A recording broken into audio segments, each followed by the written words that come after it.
Music. Play the jam.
What's up, everybody?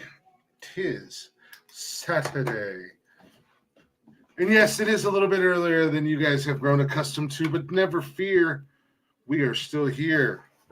Welcome to another episode of Nonsensical Nonsense.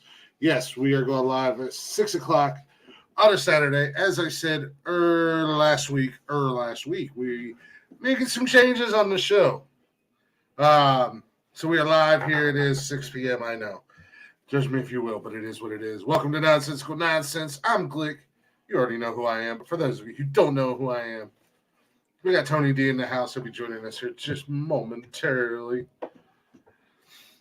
If you're not already, go ahead and check us out on all social media at Nonsensical Nonsense on Facebook, Instagram, Twitter, and TikTok. Don't forget you can join us live every Monday, Wednesday, and Saturday nights at 6 p.m. on YouTube and Twitch. And if you can't join us live, don't worry. We got you covered there. You can listen to us on demand whenever you want, however you want on Spotify and everywhere you listen to podcasts at. We are there. Just give Nonsensical Nonsense a little search. Give us a follow. Give us a like. Give us a listen if you'd be so kind. Give us a little share. Let other people know about us. Help us grow. Help us get out there. We want to be in all your ear holes. We want to entertain the masses like it's meant to be. The prophecy is written that Nonsensical Nonsense will take over the world. We also got an email if you'd like to shoot us an email. If you'd like to get in your stories, as we did Wednesday night, we dove into the world of urban legends. If you have an urban legend you'd like to share with us, Or if you just want to email us about anything, go ahead and do so at Nonsensical Nonsense Podcast at gmail.com. And there it is. Jeff's not here tonight, so I gotta do everything. Oh wait, I do everything already. Down there at the bottom of the screen, if you're watching this live, we got the email down there. And let's not forget about the merch store. Yes, we do have merch, ladies and gentlemen, at teespring.com/nonsensical nonsense. Again, if you're watching this live, direct your eyes to the bottom of the screen just below this beautiful, luxurious beard, and you will see the merch link. And there he is, Tony D. What in the blue fuck are you wearing? First things first. It's a good day. The champ celebrates properly. Let me be clear. It's number one. Observe. I'm not even. I'm just. What are you wearing? This is a Dallas Cowboys jersey. What is wrong with you? Cowboys ever in history. One of the greatest Cowboys ever in history. That doesn't say Michael Irvin. No, but it does say Darren Woodson, doesn't it? It doesn't say Troy Aikman. It doesn't say Emmitt Smith. No. However, it doesn't say Jerry Jones. I'm actually going to let you finish everything because I have a very grand announcement I need to make. But we're going to keep to the format. I have a very grand announcement I'd like to make. Oh, Lord have mercy. What new platform are you on now, sir? Last night, I decided to be the knucklehead that I am, to be as hard-headed as I've always been. Well, there's nothing to do there. Who's the Facebook user? I don't know who that is. I don't know who that is either. They did not get permission. Jeff is actually real quick. Tony's a knucklehead, hard-headed. Jeff will not be joining us tonight. His son's birthday was Wednesday. Oh, Cameron, I thought you gave permission before. His son's birthday was Wednesday, and his daughter's birthday is tonight. Or his son's birthday was Thursday. One of those 2 days. Anywho, so they're having a birthday party tonight. So Jeff will not be joining us. It'll be Tony and I, left to our own devices, doing what we do. Never fear. I got news for you guys in the second hour and the first and third hour. Who knows what's going to happen?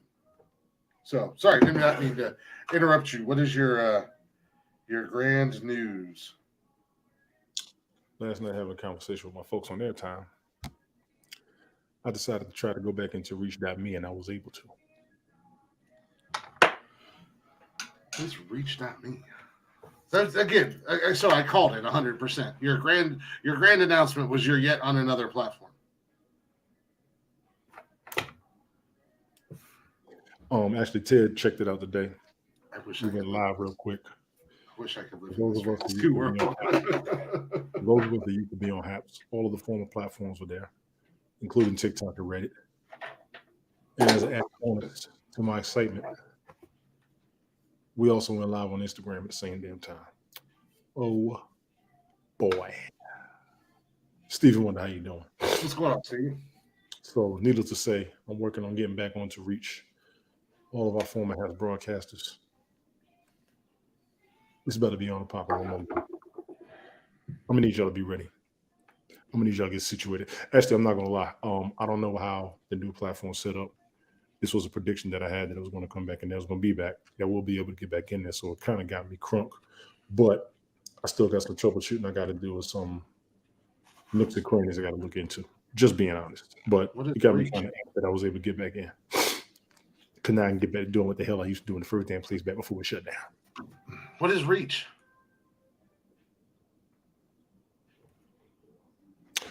Reach was going up when Hass was going down for the musicians. Nursey, how you doing, man?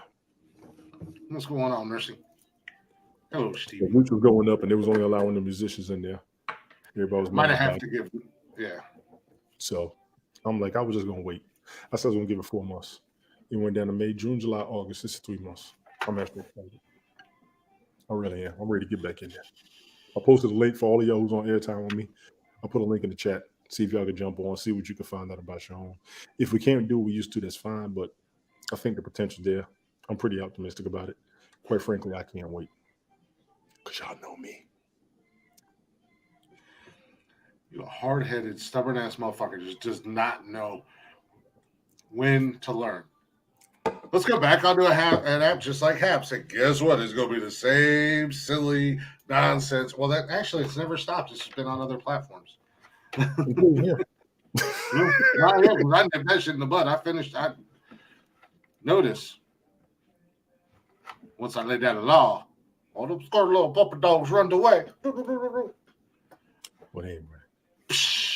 Little bitch be gone spray on them. They ain't ready. They ain't ready. But I'm here. Let me get back to the old me. I wasn't finished. I was having fun. Back to the old you. 10 to 12 hours a day on a live I stream. do. You're correct. I miss a lot of what we did up there. I miss a lot of what I was able to do.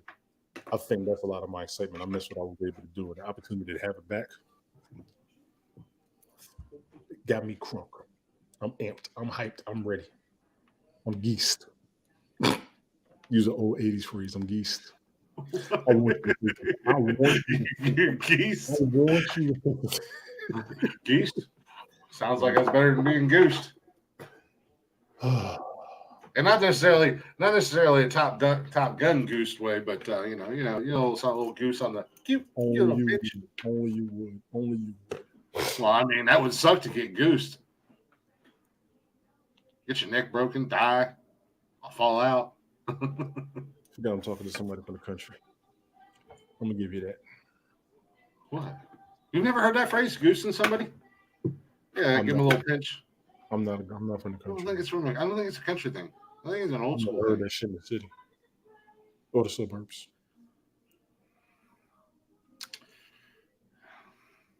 You probably have. You just didn't realize it.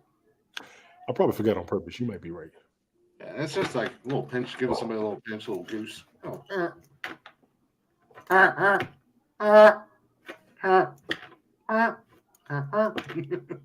oh, Canadian goose.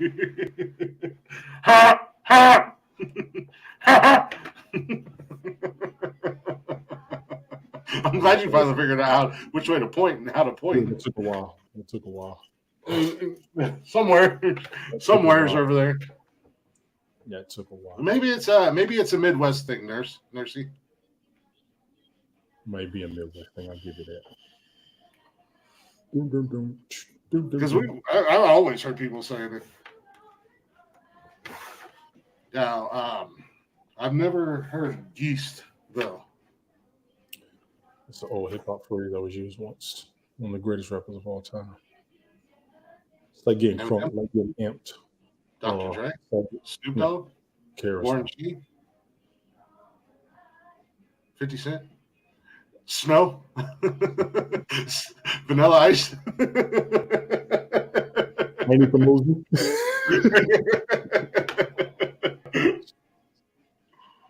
Oh God! I'm getting excited because I'm getting closer and closer and closer to Blacktop Mojo here in Columbus. It was a few weeks away. Okay. Well, unfortunately, I got some bad news this week. Not going down to Charlotte for the opening game, Browns versus Panthers. But yeah, somebody comes on tonight too. Shit, I forgot who plays now, but they on NFL Network. I think the Carolina plays tonight, don't they? No, they played earlier, I believe. They played earlier, and right now Buffalo's playing, I believe. Where's my damn remote? I think Buffalo's playing right now. Buffalo should be almost over, to be honest with you. Yeah, we were going to go down there, but unfortunately, my nephew is not in the right spot financially. Cameron's not either and money's tight. What's going on? I can make it happen, but I mean, kind of rare. You like that? At least somebody appreciates my goose impersonations and stuff. I could go, but I don't want to make the trip by myself, and I don't want to go to the game by myself when I live 2 hours from Cleveland, and I could probably go to 2, maybe 3 games for the money that I would spend just to go to one down in Charlotte. So I'm definitely in November, the end of November, I'm definitely going to go up to Cleveland to see them play Tampa Bay. Because they play Tampa in Cleveland. That should be a game. That should be a good damn game. I'm definitely. I don't care if they lose or anything. I just want to go see Brady play because I've never seen him play in the NFL. That should be a good game. He's my guy. Like I've seen him play in Michigan and stuff like that, but that's my guy. So win or lose, I don't care. I'm just going to see Brady play. Right. But rest in peace to Olivia Newton-John. And Hayes died too. Who? We talked about Olivia Newton-John Wednesday, I think it was. Yeah, Anne Hayes died. I don't know what happened with that car accident or what caused it or anything like that, but that's fucking wild. It's wild, but they said she wasn't doing good as soon as the accident happened. They were like, I think she was having some other medical issues prior to the accident. She was pretty much already in trouble once the accident happened. Yeah, she was.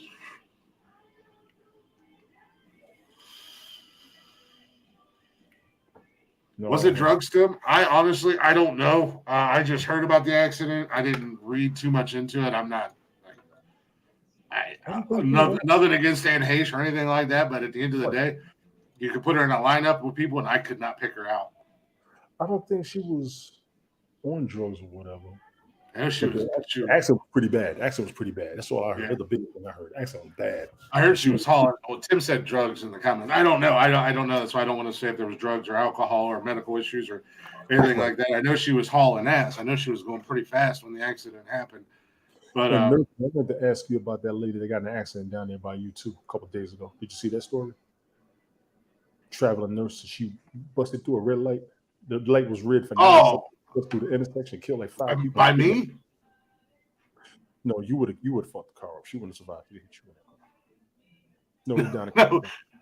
No, okay, it was down in California. No, a traveling nurse, and they said she had previous accidents. I was like, God damn. Oh, okay. So Tim said an early report shows drugs, but didn't say what. Could have been prescription, could have been narcotic. Yeah. So I don't know. It sounds like she was prior to the accident, like a while prior to the accident, she was in pretty rough shape, medically and stuff like that. So. Oh, she was positive for coke and fentanyl. Ooh. Hello to your daughter. And Hayes was? Yeah. Hello to your daughter. Can I put these up for the yeah. I didn't even see her coming. Yeah, I don't care. Are there no sliced ones in there already? There's like 2. Okay. We'll use those ones too. Oh. And then you can cut 1 or 2 of those up. Okay. Tony said hi, by the way.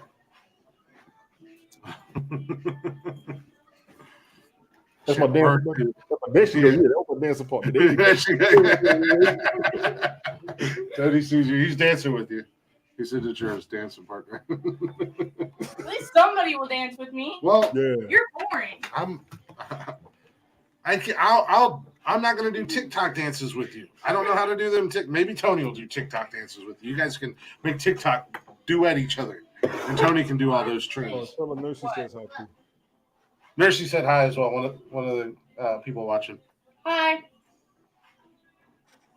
Wow, she had to work today. She's got going. I went there to pick her up. I had to go in to pick her up because I had to buy her shoes for school today. She's got to have those all white leather because she's going into nursing. I'm sure nursing knows all about it. And I know Jody knows about it. Jody went through it and going through it again with her oldest daughter.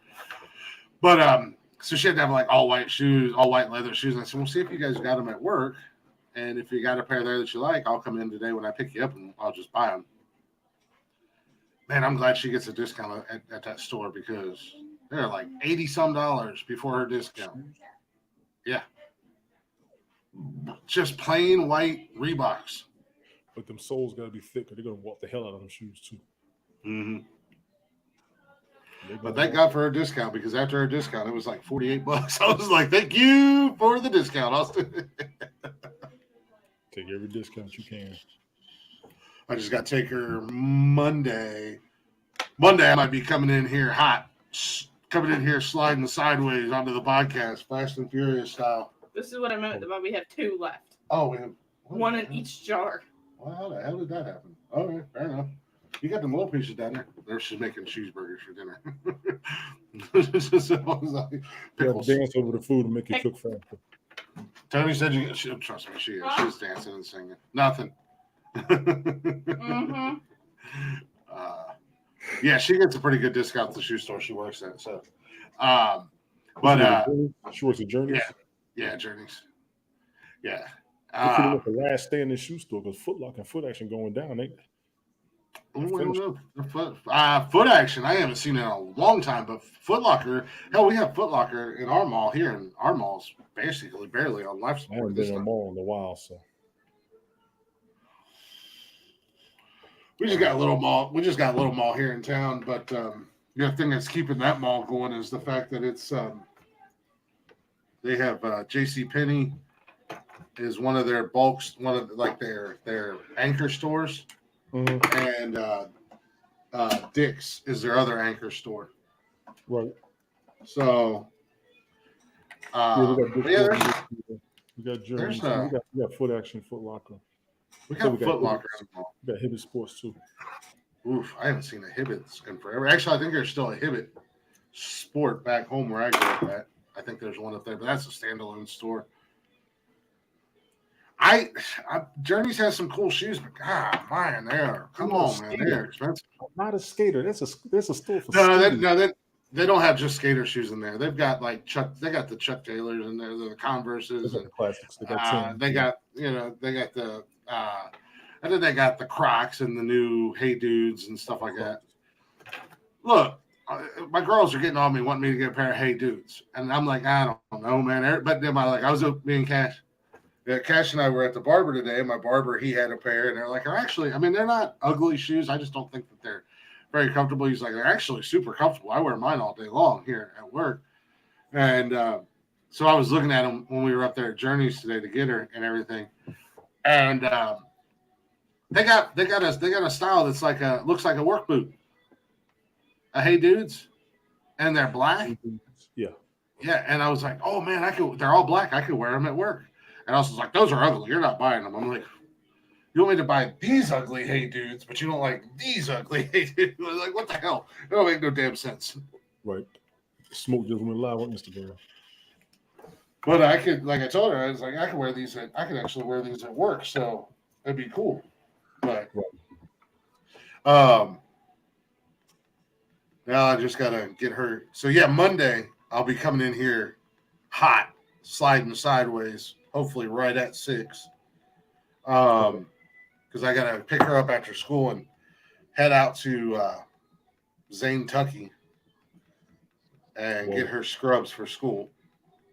Wow. Zanesville's only about a half hour away from me, but so I told her, I was like, when I get here to pick you guys up after I get off work, you gotta be ready, and so we can get. You know, Jake was at a sleepover tonight. He couldn't wait to get over there. Nice. Morning, come on, when we going? And then Trey called me, come out. When does this boy go to this party? I said, when I get off work. He said, if he wakes me up one more time before 10 a.m. I know he up there sleeping now. Yeah. Nah, that's what Cash and I, because Buggy spent the night over at a friend's house. She's still not home. I don't know when the hell she's coming home.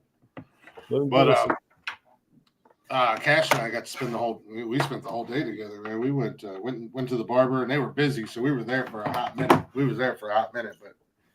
it's always a good time in the barber shop. Everybody's in there bullshitting and whatnot. And then we went and ran around. We stopped and went to Vito's for lunch together, just him and I. He was like, we should come here more often and not tell the girls. I was like, okay. But I had to get his school shoes, and that boy got some loud-ass shoes, man. Some loud-ass shoes. They are like a neon green with red, black, and yellow camouflage on the bottom of them, boy. I was like, Those were the ones he wanted. I was like, these are what you want. He's like, yep. I said, hey, if you're happy with them, you know what? And they were on sale half off. Jump on it, buddy. Nurse, I didn't know they sold scrubs at CVS. Damn, you gotta get the extra care pass. Well, unfortunately, she has to. That's what I said. I can go to Walmart and get scrubs. Unfortunately, she has to have a specific style of scrubs, a specific brand, a specific material. I don't know. It's dumb. They're probably going to cost me a fortune. They're dealing with viruses and bacteria and microbiological threats. It's not dumb. No, they're not. They're in school. They're in class. They may go check out the facilities. I doubt it. They have CV extra care pass, nurse. Remember I told you that. Go get it. You thought you saved money. CV extra care pass is a beast. But so I got to go get those Monday for her. But I told her, so I'm only gonna get you like 3, maybe 3 pair for right now. We'll get you a couple more down the road. Right. But yeah, my mom's a nurse and Trey's mom was a nurse. I believe you on that. Yeah, their mom was in the medical field, and we have my ex-wife's aunt is a nurse, and we have several friends that are nurses and stuff like that. So I mean, scrubs are expensive. Yes, they are. And gone are the days of baggy scrubs because apparently the only scrubs that nurses wear are the ones that they paint on because their scrubs have gotten so stupid tightly. Scrubs are comfortable though. I had a couple pair that a buddy of mine gave me because he was a nurse and he grew out of them and they fit me. And as we've discussed on this show, I'm not a small guy. So, but man, those things only by giant standards. Yeah, man, those things that he had, they were comfortable. I wear them bitches around the house, just lounging around the house in scrubs. They were so comfortable. Hey, call what you will. If you've never worn a pair, easy nursey. Easy nursey. I don't care what you look like. Just don't let me die. Good Lord. Easy nursey.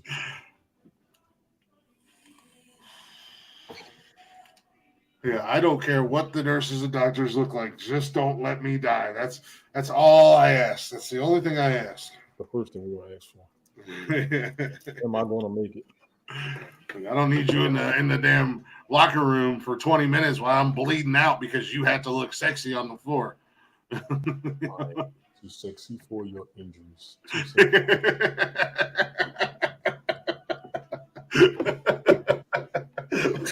No wonder I sit in the waiting room for 3 hours. Get that makeup on.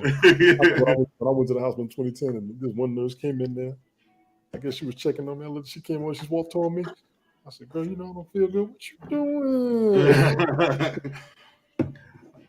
Last time I was in the hospital, I asked the nurse if she had a part-time job after work at the strip club because of how much makeup she had on. I was so high on painkillers and shit. On your ass. I said, "Damn, you pull a shift at the I can't remember the name of the strip club there in Charleston when you leave here." The doctor was in there, and there was another nurse in there. They both lost their shit. I was so fucked up, man. I was on painkillers and everything else. And I was just like, I was feeling good because I don't take prescribed, I don't take medication. I very rarely do I go to the doctors or anything like that. So when I do have to take medication, it hits me 100 times harder than it hits somebody else. When I take my pills, I pass out. Like I had ear surgery years ago, and the pain pills and stuff that they gave me, I stopped taking them I had ear surgery on Monday. I stopped taking them on Tuesday, and on Friday I was still fucked up. Yeah, no, I'm not gonna lie. When I had that colonoscopy back in December, that shit they had me on was fucking me up for 4 days. I was like, just like super fucking high. Like I felt like just wasted, just gone. I said, I feel so damn woozy. One of the guys I work with, he said, "Yeah, them men don't wear for 4 days." I said, "Goddamn." Yeah. Fortunately, fortunately, I had a week and a half off work after I had my ear surgery because of the surgery and everything like that, and my equilibrium and my balance and all that shit was all fucked up from it until I was healed up a little bit. And Never I was dish just your nurse. You're gonna learn one day. Never dish your nurse. I wasn't really. I didn't mean to. It just slipped out. When I came out of my ear surgery, I confessed my love to my nurse. Told her how much I loved her and that we were gonna run away. We were gonna run away to an island and live together. Meanwhile, my wife was sitting right there. What was her name? Molly Mounds? I don't know what her name was. I barely remember it. The doctor came in as that because they come out of anesthesia and all that. I was coming out of all of that groggy mess, and the doctor came in before they released me. And he's like, "So, I hear you're stealing one of my nurses away, and you guys are going to run away and live on an island together." And I was like, "I guess so." Is that what I said? Let me go before you look for me. My ex-wife was laughing. She thought it was funny. I was a hot mess, man. But damn, I remember the I don't know what's he called, anesthesiologist or whatever, comes in. He's like, "All right, we're gonna put this over here. We're gonna give you a shot or whatever they gave me." He's like, "I need you to count back from 10." And I don't remember saying 10. And the next thing I know, I was waking up. They gave me something, told me to count back from 100. I don't remember getting past 95. Yeah, I don't even remember saying 10. The next thing I know, I was waking up. 98, 97. Hey, wake up. What do you mean? Wait, what the fuck? Yeah. I was waking up with one of the worst goddamn hangovers I ever had in my whole life. My girlfriend at the time said, she said, you were snoring your ass. We were just laughing at you. I said, when did I pass out? Yeah. Waking up with gauze pads in my mouth. That's some bullshit. That shit don't, man. I need that. I need some of that shit to help me sleep at night. Shit. You need muscle relaxers. What do I need muscle relaxers for? But that's probably why you can't sleep. You got muscle aches you just started ignoring. Because when I got my muscle relaxers, oh God. The other night I took my pills. I had used my TENS unit, took my meds, and put the ice I order a new TENS unit. I didn't hear my alarm clock the next morning. I was out. I've had people tell me to try CBD, that it helps with sleeping. CBD takes away pain naturally, yes. Yeah, it helps with sleeping. It's not so much pain though that I'm dealing with. I mean, I got aches and pains. Obviously, my back hurts, my arms hurt, and stuff like that. But wait till they go away and you go to sleep at night. I just don't know how. Like, I don't think I can get popped at work for using CBD. You might want to check before you take it. But at the same time, I'm only doing it when I come home. It's not like I'm doing it at work and fucking shit up. It stays in system. Oh no, I know it stays in your system. So, but I mean, I've heard different companies are like, oh, they don't care. It's CBD. It's not that big a deal. For the one that doesn't kill. My thought is, why even try it at the end of the day? Speaking of cool ass employers, I got a phone call the other day. Right. From Abercrombie. They want me to come back and be a model like I used to be back in the day. No, actually, every year Abercrombie does the ANF challenge. It's a big you talked about it the other day. I remember that. Yeah. But this year's there. I talked to my old boss the other day. This is the 20th anniversary this year. Mm-hmm. It's on a Friday, so don't have to worry about the show or anything like that. But I got fucking One Republic headlining the event. They're probably going to merge soon. Merge with who? A lot of this, Abercrombie and Fitch and One Republic. They got the same type of companies. No, One Republic, the band. Oh, I thought you meant what's the store I'm thinking about? Banana Republic. I'm sorry. Oh yeah, Banana Republic. Yeah, I was like, is there a One Republic store? That's my fault. That's my fault. I would have ran with it if you'd have told me there was a store because I didn't know. I was like, wait a minute, is there a One Republic? No, One Republic, the band is the headlining band. I like one of their songs. I like it's fucking phenomenal. Which one?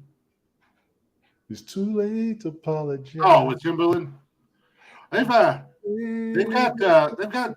3 or 4 good songs I think that I like because they've got that Chasing Stars or something like that. Mm-hmm. And then I got a couple others. They had a song on the Maverick soundtrack. Talking about Mel Gibson. No, I'm talking about Top Gun. Top Gun. Oh. Yeah, no, they weren't. I think they were still babies when Mel Gibson's Maverick came out. Did you see the story behind the real Top Gun competitors? No. It kind of answered the ending of the movie to me. Because remember the end of the movie, the plane he was flying? Hmm. You know what kind of plane that was? The F-14? No. At the end of the movie, at the end of the second one? Like, I'm not a jet pilot. I thought they said it was an F-14. That was the end of that fight scene. But at the end That relic that they found? No. The end of the movie. His private plane. Oh, his private plane. I can't remember it, but no, I don't know planes. I'm not. It's a P-51 Mustang, which was the plane that the Red Tails flew, and the Red Tails were the Tuskegee Airmen. And apparently, during the very first Top Gun competition, the Tuskegee Airmen pilots won over all the pilots. They never really talked about it. So when I saw the story, I said, "Oh, that's why he was flying that plane like that at the end." You give a little bit of homage. Yeah, I didn't know that either. Oh, yeah, I didn't know. For this week. Weren't the Tuskegee Airmen? I know that they were black pilots, but weren't in their time, weren't they some of the best pilots out there? They were the best. Wasn't that one of the other things that none of their bombers got shot down when they escorted them. Yes. I'm not 100% sure, but I knew that they were the black fighter pilots, but I thought that they were also the best, basically. They were the one fighter squadron. None of their bombers got shot down when they were escorting. Anybody hasn't seen the movie, check the movie. I went to Tuskegee. I lived in Tuskegee. When my unit deployed in 2009, they adopted Tuskegee to the 2nd Air Expeditionary Wing because we were the fighter wing in the state. And we adopted their unit, so we was pretty much under there.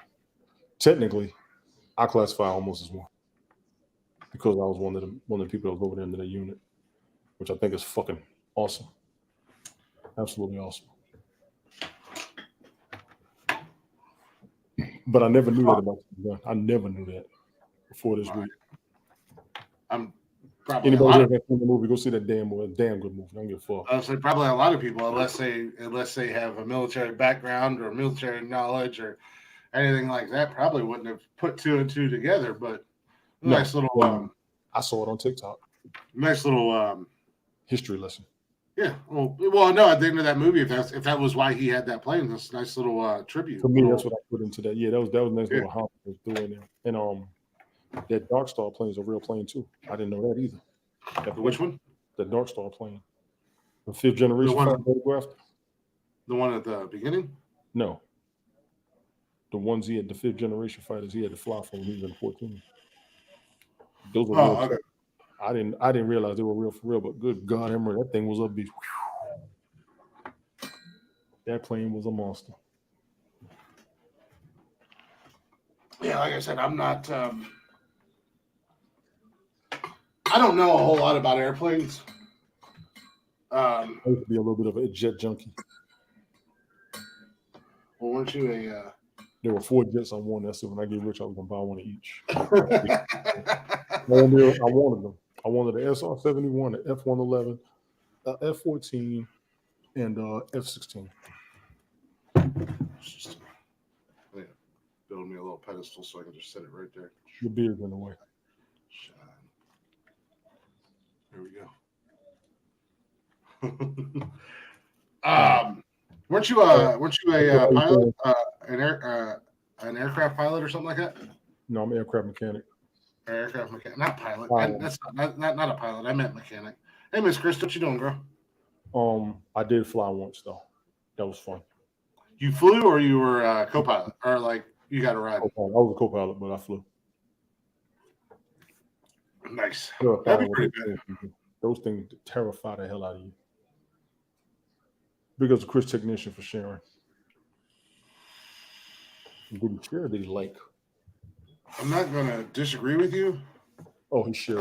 And it's terrifying because I don't even like to fly. As we discussed on this show, I'm terrified to fly. No, you know what? I'm gonna justify something. Be afraid you're not. Be glad you're not there alone with the plane and just you. Because they will literally fly themselves and they'll scare the shit out of you. Figure out what stuff from there. Because, man, you need What beer. up, Grace? Crystal, let me tell you something, man. We've just met. Allow me to recommend this. You know Krista. Do I? Yeah, she's been in several lives. Okay, you've been here. I recommend this. Fucking dummy. Chris knows Krista. Chris Technician? Yeah. Krista got a project. Nursey? Cam? Oh, you motherfuckers. Those of you who are not watching the video replay or watching us live, if you're listening to the audio replay, Tony D was holding up a box of Crown Royal Peach, and he strongly suggests everybody try it. I had a comment on 7 a.m. Yeah, he was ready to go. Sorry, my son's here. Yeah. I had a comment on the video that I did for the Urban Legends thing. Yes. It said, your voice is so relaxing. Could you read me a bedtime story? I have a hard time sleeping. Somebody told you that? Yeah. They're on drugs. I was like, I don't know about a bedtime story, but listen to the podcast if you like the sound of my voice. Oh, check us out. All podcast platforms. Yeah. Facebook, YouTube, Twitter, Twitch. I got pizza and wings if you want some, man. Speaking of which. Okay. Hmm. Yeah, I'll want to though. Save for tomorrow night. Steak pizza, lemon pepper wings. Fine, don't fucking eat it. More for me, fucker. That would be me. But I try to make sure he eats as much as I do. I don't think anybody eats as much as you eat. Over these boys will eat like me. Let me be clear. They eat like me. We just down.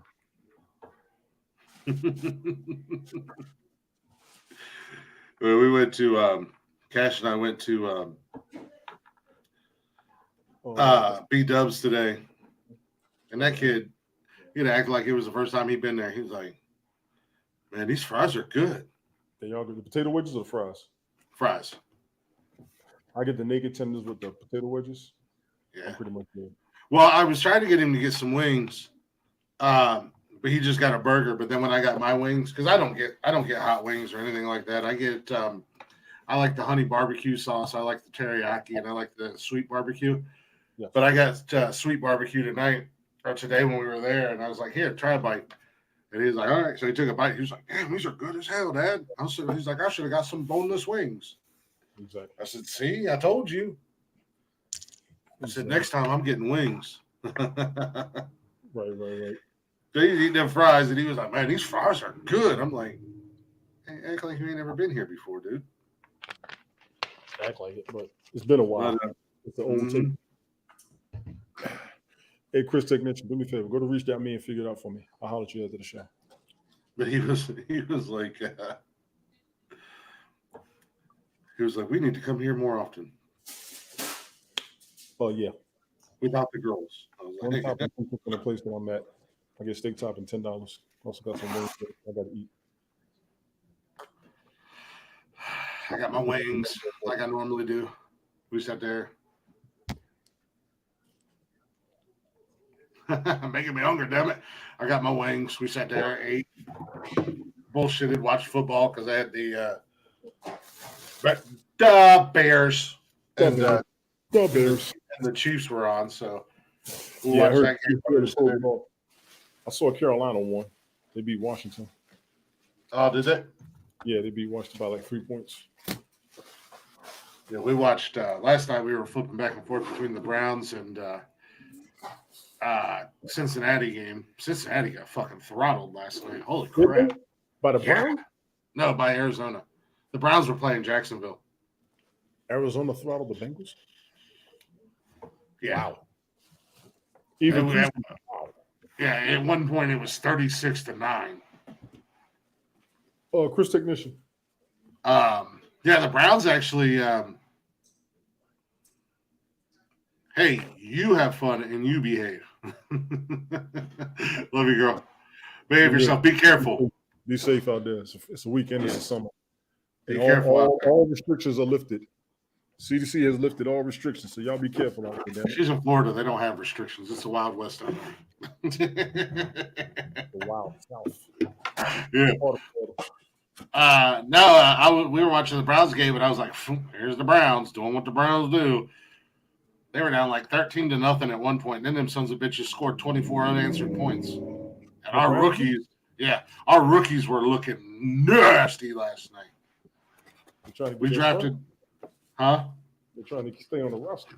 Oh, I don't think these rookies have anything to worry about. They drafted a kid from LSU in the 3rd round. I think he's from LSU. First NFL game ever. Got a pick 6. Oh, not just any pick 6. Like, oh boy, the receiver had the ball, caught the ball. The old boy came and said, "Give me that motherfucking football." Yanked it out of his hands and said, "See ya." And then we drafted this running back out of Cincinnati that I was excited for, but now I'm really fucking excited for. That kid went off last night. Did he really? Yeah, he went the hell off last night. He had one little hiccup. And it wasn't necessarily his fault. He fumbled the ball, but he was going down. He was going down, and a guy came up from behind and hit it, and it came loose. But that kid was on fire, and they were talking to Wyatt Teller, one of our offensive linemen, and he's like, most NFL teams are lucky to have a 2-headed monster at running back position. Last year we had a 3-headed monster, and this year we have a 4-headed monster. He was like, "What do you think we're going to do this year?" And I was just like, 3-headed monster still lost a Super Bowl. Mm-hmm. Yeah, but they were sick. No, they had 2-headed monster in the backfield. But I will say, I didn't realize that Cleveland had signed Josh Dobbs from Pittsburgh. He played in Tennessee for a quarterback, and he actually looked decent last night. What's his name again? Josh Dobbs. I know that name. I've heard that name. He came out of Tennessee. Pittsburgh drafted him in 17, 19, something like that. And he was a backup for Pittsburgh for a while. Then he was in Carolina, I think, last year for a minute, and then Cleveland signed him. Or he was in Carolina, went back to Pittsburgh, and then Cleveland grabbed him. But he actually looked pretty good. Deshaun Watson, not so hot in his first appearance. Did he play? Mm-hmm. Oh, that was your ratings right there. Yeah, he started. Yeah, he started the game. Yeah, they're gonna get some money out of. Yeah, they're gonna get some playing time out of him. Oh yeah. I think he did a couple, like 3 or 4 series. I think he did. Fucking Jody said that because she was working last night, the Cincy game, because it was in Cincy. Yes. Stadium holds 66,000. They had 60,000 for a preseason game. Deshaun Watson. No, in Cincinnati. Because they played the Browns, right? No, last night was preseason. The Bengals were playing Arizona. The Browns were playing Jacksonville. Oh, okay. And y'all had 60,000 people? Cincinnati had 60,000 people. And Jacksonville Stadium, Jacksonville Stadium looked like a Browns home game. There were so many Browns fans there. I was like, man, I would absolutely kill myself if I was like, I'm a Browns fan, and I'm going to say this, and I mean this. If I was a Jacksonville Jaguars fan, I would feed myself to a shark. You live in Jacksonville. You live in Jacksonville. It was 3-4 seasons ago. It was a Bears-Falcons game in Atlanta, right? Mm-hmm. The Bears scored. The stadium erupted. I said, "Where's this game being played at?" This is in Atlanta. I was like, "Wow." That's what I did. I did that last night in the preseason. That's what I heard. Baker didn't look too bad today, but Baker's not a bad QB. But they just got his number, I think. Yeah, but I think they got his number. Yeah, Cash and I were sitting there watching the game, and he was like, "Where are they playing at?" And I said, "I thought they were in Jacksonville, but they might be in Cleveland." And then they had dude, every time they showed the fans, every time they like did a scan of the stadium and showed the fans, it was just orange and brown. I'm like, wait a minute, where? Browns coming out of nowhere, people. God. I Browns. I seen a thing the other day. I was obviously I've been doing. Oh, I'm always watching football stuff and paying attention to football. But I seen a thing the other day, and it said teams with the best attendance records the past like 20 years or whatever. And guess who was number one on that list? Not y'all. Can't be.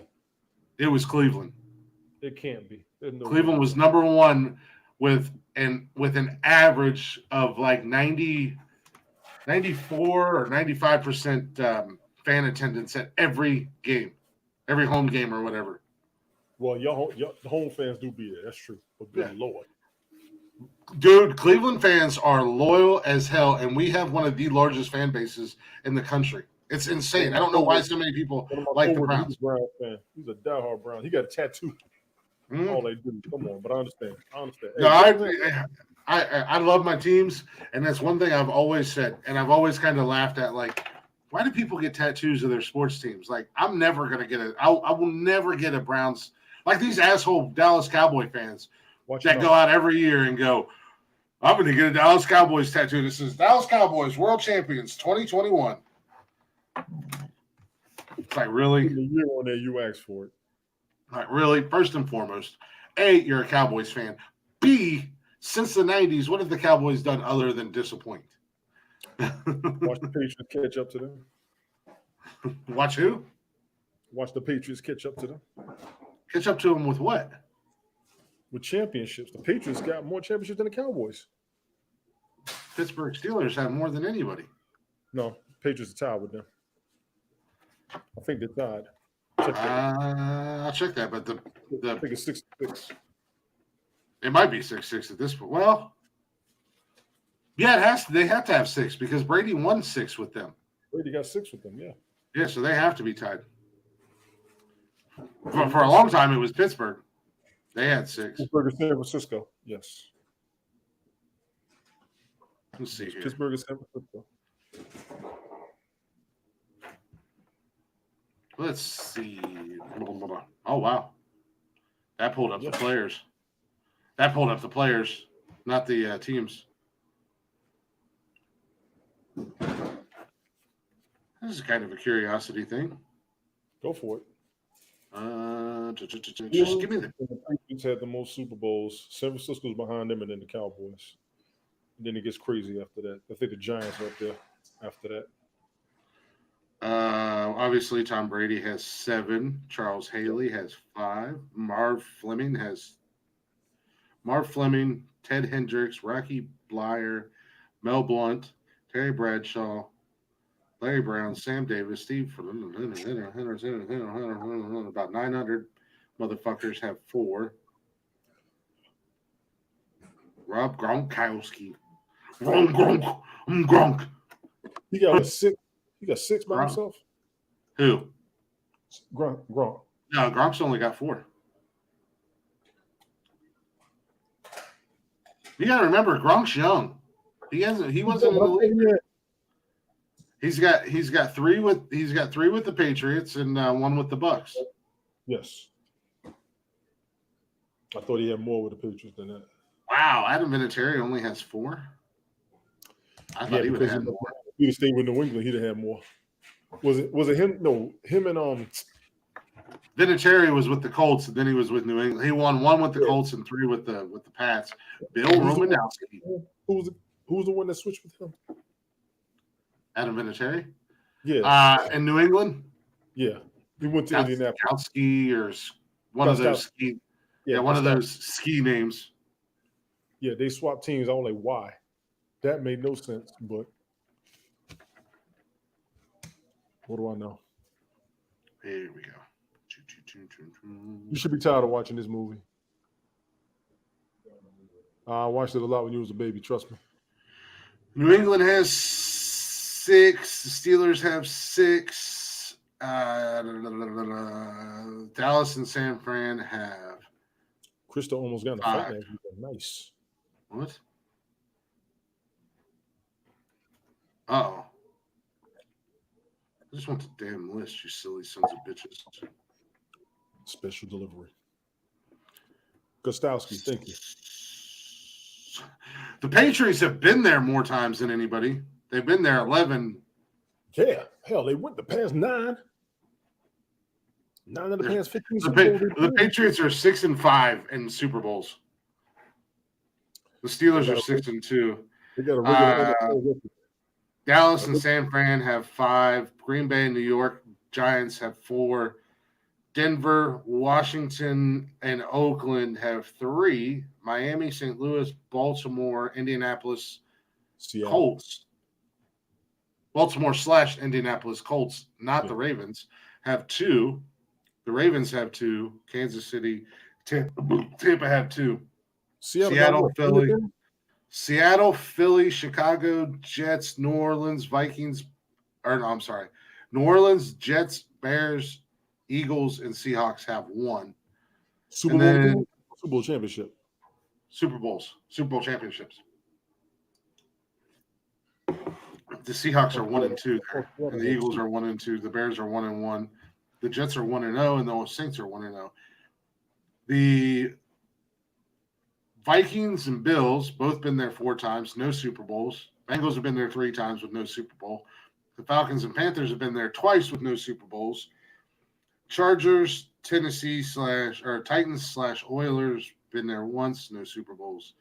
And the Cardinals have been there once with no Super Bowl. And the only 4 teams that have never been to a Super Bowl, Cleveland, Detroit, Houston Texans, and the Jacksonville Jaguars. Jacksonville almost made it a few years ago. Mm-hmm. They were supposed to go that year. Good Lord have mercy, they were supposed to go that year. But, anywho. With the help of Root, you just engaged with 75 fans across 3 platforms. Word.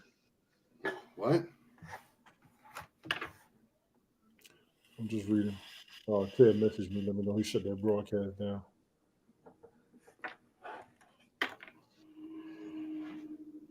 Shut that broadcast down. I got everything set up. I'm ready to go. I'm ready to get on that motherfucker. Don't you get off of about 45 of them before you get off of another one? Or get on another one. You sound jealous. Jealous of what, Tony? My superiority. I don't.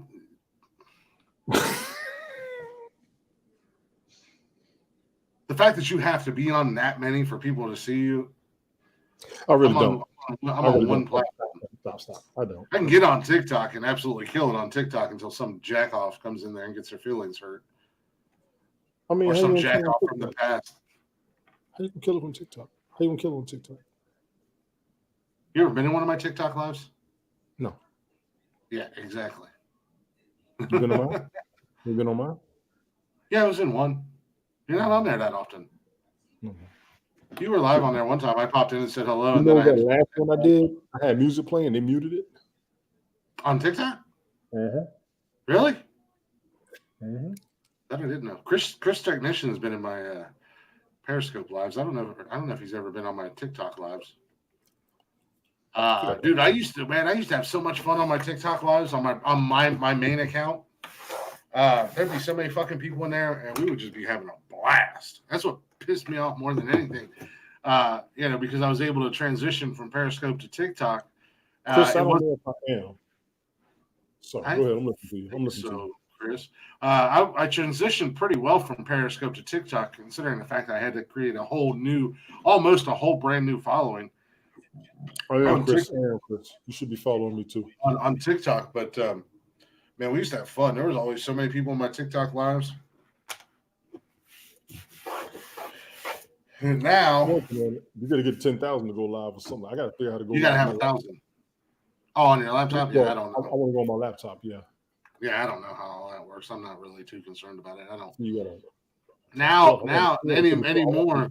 Yeah, anymore. I don't do enough on TikTok to really have the base like I used to have before. Because anymore, I go on there and I'll go on there and I'll talk about the show or talk about this, that, and the other thing or whatever. But then you also got to field out all the fucking thirsty broads because it's like this is TikTok. It's not a fucking dating app. Calm down. I'm in here talking about the damn podcast. Oh my God, you're sexy. Oh my God, you're thirsty. Oh my God, you're desperate. Go back to adamandeve.com. Get you a new toy. I'm just telling thank you. But they are up here sleeping, boy. I know. I usually say my girlfriend thinks the same thing. Hey, you shut it down real quick and in a hurry. I ain't on there trying to fucking talk all that bullshit with nobody. I'm just on there trying to talk. I said that on my intro. I'm not here to end that date. I don't trust no pictures. Mm-hmm. Ever go live with TikTok? Absolutely, Chris. You let us know.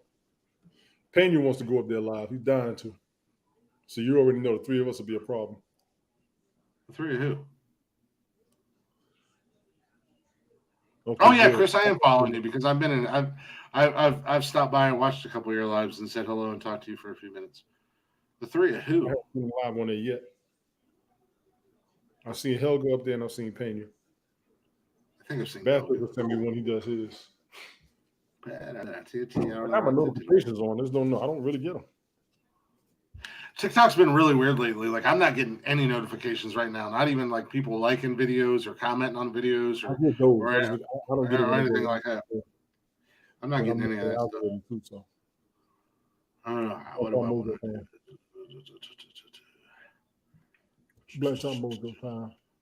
Yeah, no, that's what I was actually just looking at. But yeah, I don't know what's going on with TikTok because, like I said, I'm not getting any notifications. I'll go into it. Like if I open the app up, then it'll show me my notifications and show me, oh, so-and-so liked you, so-and-so commented, blah, blah, blah, this, that, and other. Not liked you, but liked your video. Or Jeff shared a video or whatever because Jeff is always sharing videos on there. Yeah. But I'm not getting them on my phone, so. But we are going to take a real quick break. Yeah, they can't be broken at times. TikTok itself is broken. You're not sure it's going to be on 2 and 2. We are going to take a break. Got a little Blacktop Mojo for your ear holes, if you will. Check our guys out wherever you listen to music and on all social media at Blacktop Mojo. And if I can find it, fuck you, Jeff. Fuck you, Jeff. Fuck you, Jeff. You have one job on this show. There we go. Oh, Blacktop Mojo for you. Go ahead and check them out. Let them know we sent you. Show them some love. If you've never heard of them before, at this point, you should have heard of them if you listen to the podcast. By now, yeah, you should have. But we got. I feel like I'm a member of the band. All right. We'll be back here just. Yeah. Man, that gets up there, man. He's just feeling it. He does his damn thing. Here we go. A little Blacktop Mojo for you. We'll be back here in just a few minutes. When we come back, we do have news. I decided I'm going to do news on Saturdays rather than Mondays, and Mondays will be the top 10s. Because typically Jeff's here, and it's always fun to get Jeff's reaction with the news as well as Tony. So, but when we come back, we got the news for you guys. Got some what the fuck is going on in the world. But here is Blacktop Mojo.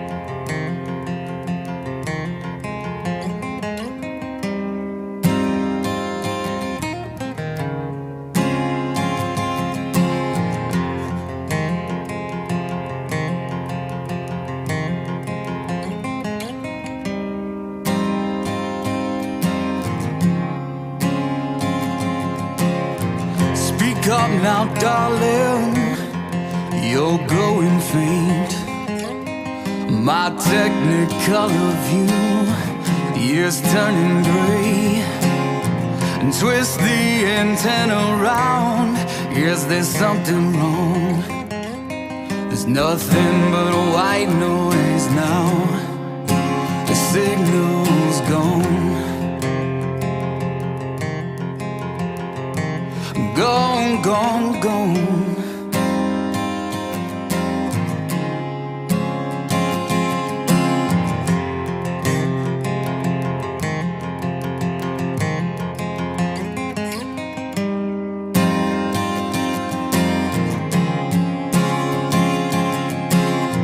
I sit alone now.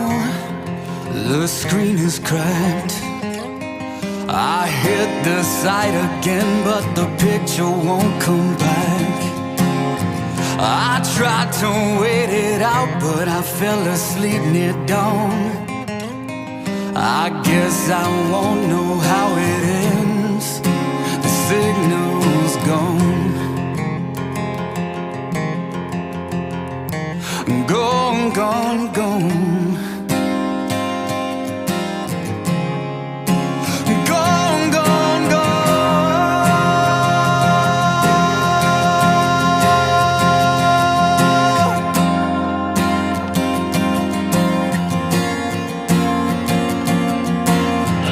The pain is peeling from the walls,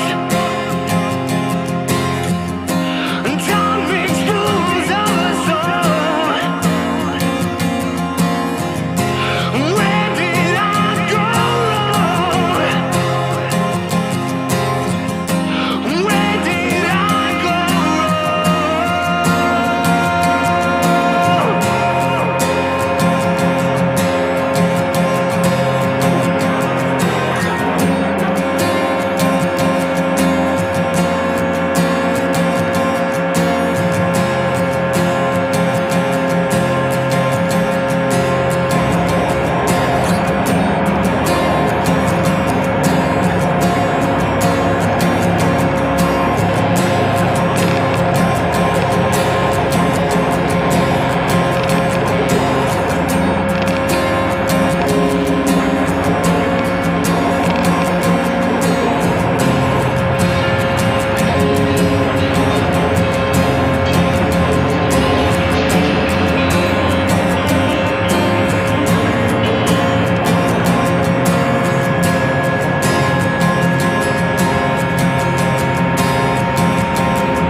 Outro's just a smidge too long, but I love that song. Welcome back to Nonsensical Nonsense, guys. Hopefully you're enjoying the show. It's a little bit of a slow start tonight, but we'll pick it up as we always do. Oh, God. I'm going to make a mess over here and completely wreck my desk. If you guys are not already, go ahead and check us out on all social media at Nonsensical Nonsense on Facebook, Instagram, Twitter, TikTok. And you can always join us live every Monday, Wednesday, and Saturday at 6 p.m. on YouTube and Twitch. You can come hang out in Chatter's Box, shoot shit with us, add your 2 cents, all that fun jazz.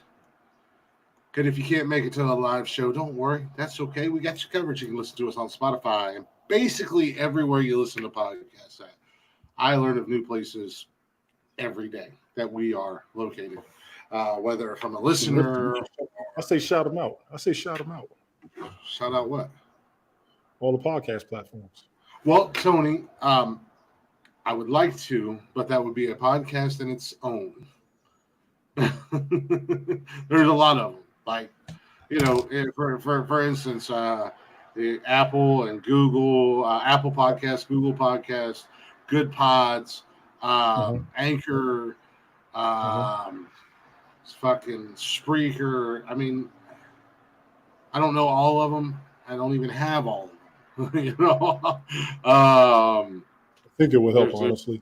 I understand if it would be a podcast in its own, but definitely, like, once a month, shout out all the platforms. I think that'd be dope, honestly.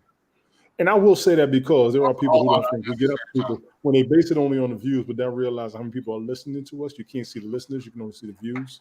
That's almost your listeners. So to me, if everybody listening to us, we're in what, 17 countries? You told me 18, something like that. Yeah, I think we're doing pretty fine.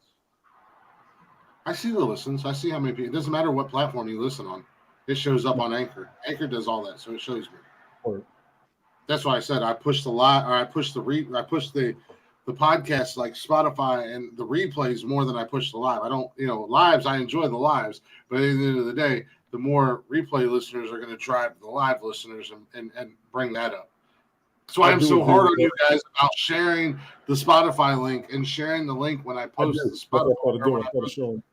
I started sharing the Spotify link more than anything. I did because I was always showing the lives. I like the lives personally. No, the lives are, we do the lives because we enjoy them, and I enjoy the people that come in.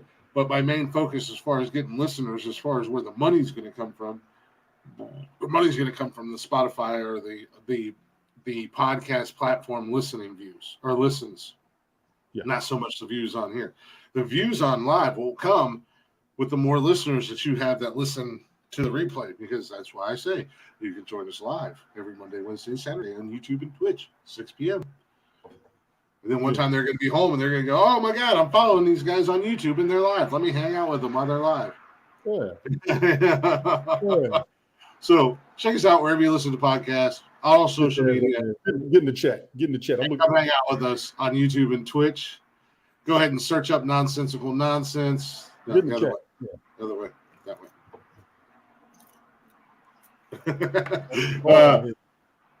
Go ahead and search us up, Nonsensical Nonsense. Give us a listen. Give us a like. Give us a follow. And if you'd be so kind, give us a share. Help us grow. We want to get out there and we want to get in as many ear holes as we can. We're podcast whores. We want in all your ear holes at the same time. Multiple holes of ears at the same time. It's an ear hole orgy. Gangbang, if you will. Not with COVID. We're not going to spread COVID by listening to the podcast.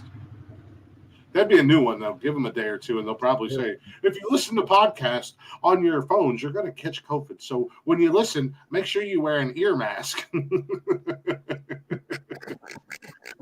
Fucking people going to walk around with masks over their face and their ears.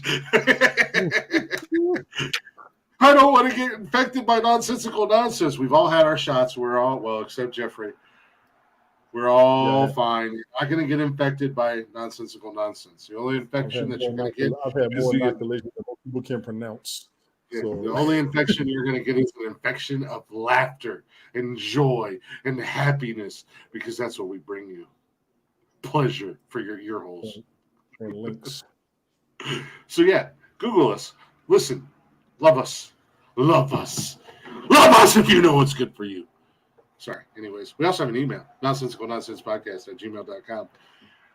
You can hit us there with anything you want. It don't matter, really, in all honesty. The only reason the email's there is because of all the other stuff that I mentioned prior to the email. You have to have an email to set all that stuff up. But you can email us. I really hope you guys email us your urban legends, because I would love to shout you guys out and share your stories via your emails. And also, we got a merch store if you're interested in any of that jazz, shirts and hoodies. And the guy on TikTok that does urban legends, I would love to see the two share stories, because he does different states. Mm-hmm. At teespring.com/nonsensical nonsense, you can check out our merch store. There's a lot of guys there's a lot of people that do. That's why I said I want to sprinkle it into our podcast. I don't want to do a podcast dedicated strictly to paranormal or urban legends or true crime and stuff like that, because it's such an oversaturated market. Like I was telling you guys with movies or music, it's an oversaturated market. It's hard to get into. But if we're already established doing our show and we sprinkle it in, that's a little extra bonus for people who listen, who enjoy that kind of stuff. That's why I like about the deep dives, because, who knows where I'm going to go with it. Cryptids, ghost stories, true crime, serial killers, sports, who knows? Who knows, Tony? Who knows? Who knows? And you sprinkle it in there, and then it's like a little sandwich. On the first hour, you get our dumbasses being dumbasses, and then you get the deep dive on Wednesdays. Who knows what it's going to be? And then on this third hour, it's that last part of the sandwich, that top layer. You put it all together, and you enjoy the nonsensical nonsense sandwich. So not only do you get the nonsensical nonsense in your ear holes, but then you enjoy nonsensical nonsense in your mouth. Tony.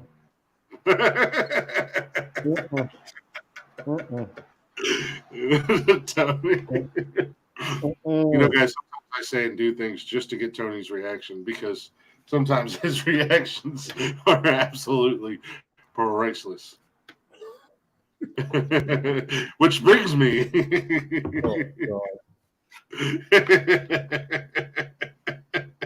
Oh, God. Which brings me to this, ladies and gentlemen. Give it to Daddy.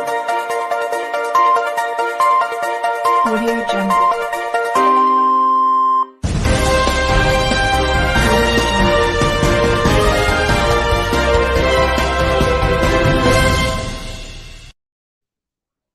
Listen to this. Okay, listen. I'm going to tell you a couple of stories. He's your favorite. You make yourself laugh. That's the bad part.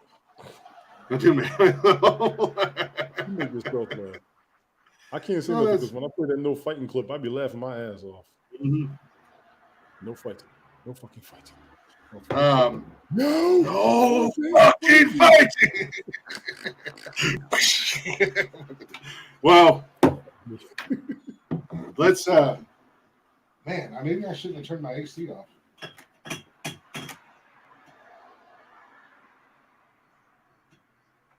Oh, that's part of the problem.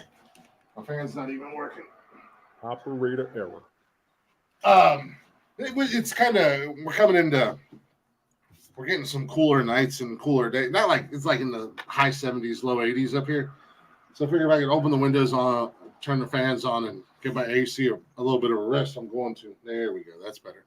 But anyways, let's jump right in here in the news. Can we have a snack? Yeah, I don't care, dude. Why you went up on me like that? You think just because you got a new haircut that you can fuck out of here? Get the fuck out of here. Keep it up. I'm gonna hit you with a Glick Stunner. Stone Cold Glick Stunner right here on the podcast. I'm gonna fight that kid. Anyways, let's go ahead and jump right into the what the fuck news, Tony. First story I got for you. A man discovers he's dead while he's lodging a police report.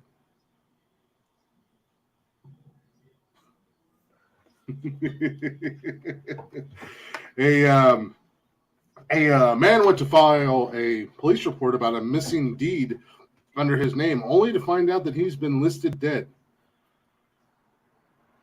Lo Cho Chun, that's his name. It's probably Lo Chu Cho Chun. Lo Chu Chon from Malaysia wanted to transfer the name of a two-person gravesite that he and his wife had purchased over to a relative due to financial struggles. But when he couldn't find the deed for the grave, he went to file a police report, only to discover that he couldn't do that either because Lo Cho was listed as dead. 71-year-old, who's a funeral van driver of all things, was advised to lodge a complaint to the National Registration Department after making the discovery back in January. However, he said, he says his death status is yet to be rectified and has called on the JPN to respond. Chun spoke at a press conference on Tuesday alongside a Sydney Assemblyman, Wong Bor Yang. I'm loving these names. I'm not doing this. That's his goddamn name, Wong Bor Yang. He enlisted the help with the matter. According to Metro, he said, I have been working at a funeral home for so many years, but I've never thought I would be listed as dead. Having been legally deceased for 8 months, Chun has faced a number of difficulties when attempting to renew official documents. This has proven particularly problematic for his job as a driver, as he was unable to get his road tax certification renewed this year. Thankfully, he was finally able to. Hey, road tax. I don't know. Things are different in Malaysia. Maybe you have to, like New York, don't you have to get a yearly inspection on your car to drive it? Or something like that? Virginia and Florida. New York, Virginia and Florida, yes. Okay. So it's probably something like that. And You have to do a road. You have to do like a road tax or something so you can. But thankfully, he was able to finally convince the Road Transportation Department to extend it for at least 18 months, although it took numerous requests and visits to get that issue. I wish I very similar. How you doing? Yeah, What's going on? I'm dead. How you doing? What? Wait, what? That's an Rut urban row. legend for your ass. That's an urban legend for your ass. Rut row, Shaggy. Right. Like Zoink Scoop. He's dead, man. I can't do it. I'm sorry for anybody who's listening. I can't do impersonations. But at I'm least sorry I you did it. fucking We didn't tried. realize it. Yeah, at least I fucking tried. Hey, my bad, dude. Fairly hammered just past midnight in the UK. Stoic Silence, how Staggering you around doing? right two streams is an effective use of my time. I think that you stumbled onto our Twitch stream makes it a very effective use of your time. Just hang out. We're working on getting drunk ourselves. It's only Cheers, 7:30 in America, so cheers to you, mate. Cheers. Don't be a wanker. Hang out with us. I don't know. But yeah, so back in March, he had a pretty similar situation when it came to the state of elections where he lives, and Chon was unable to vote. Well, come to America. The dead can vote in America with no problem. Yeah, that's right. Drink your beers. Why the fuck not? Yeah, that's what's up. Yeah, more beers. That's never a problem to have more beers. When his driver's license was due to expire next month, with his driver's license due to expire next month, Chon is now taking drastic action with the help of Yang in order to resolve this issue.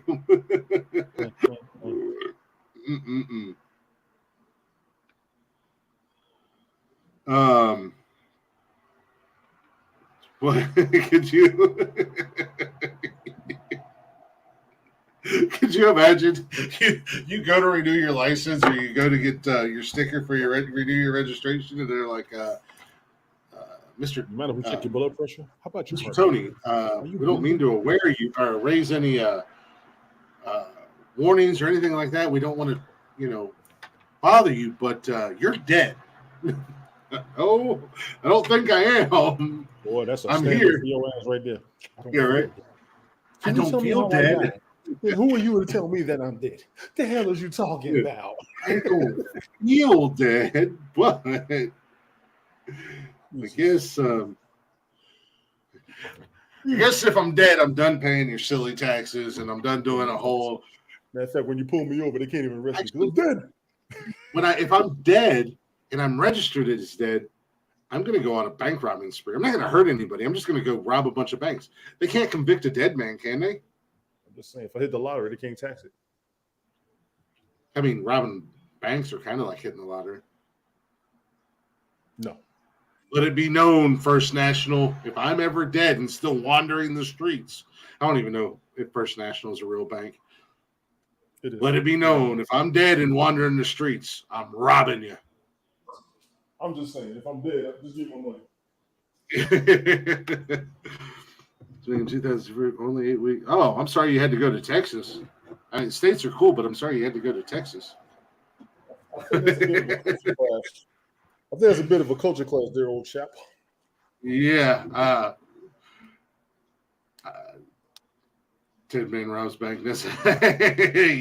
Dead Man hosts podcast, reads story of dead man robbing bank. Sing dead man rob bank, said bank. But since you're new to the show, I'll go ahead and let you know I have a list. Things that made my list of things I don't like or that I'm going to slap around. Kangaroos. I'm convinced I can fight a kangaroo. Black bears. Can fight a black bear. The Boston accent, not the city of Boston, not the people of Boston, just their accent. Canada and I are cool. We're kind of on a touchy, we're not on the greatest of terms, but I did declare war on them once, and since then they have sent treaties. They didn't want none of that smoke. Moose, however, Mooses is on my list. Texas, also on my list. Mooses. I don't know what it is. Sit back and enjoy the ride. Well, Tony, we go from a guy who didn't realize he was dead, who was dead, to a granddad who realizes he's been spelling his name wrong his entire life after checking his birth certificate. I blame his parents. I think there's a whole lot of people to blame there, and I don't feel like this man was ever actually truly loved by anybody in his family. I don't think he had friends either. Like 61-year-old bloke has recently discovered he's been spelling his name wrong his whole life, and after seeing a copy of his birth certificate, he kind of freaked out. Well, he didn't really freak out. It was just kind of a comical thing. Yep, according to the official document, Alan Granger, who has been spelling his name with 2 L's his entire life, is actually called Alan Granger with only 1 L, A-L-A-N instead of A-L-L-A-N, which is how he's been spelling it. Naturally, over the course of... You're frauding everybody your whole life. You're frauding everything. Mm-hmm. It's a Freudian slip. Yeah, right.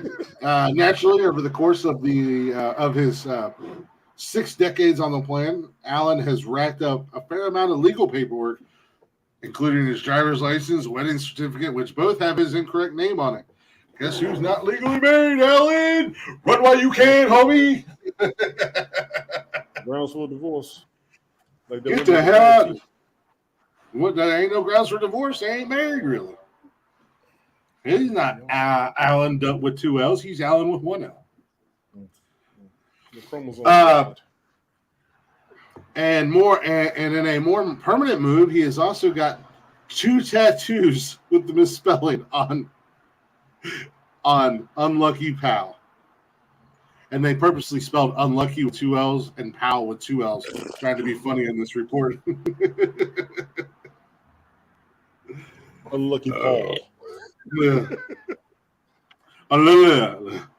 As you can imagine, the dad of 2 was left dumbfounded after the mix-up was discovered by his family this weekend.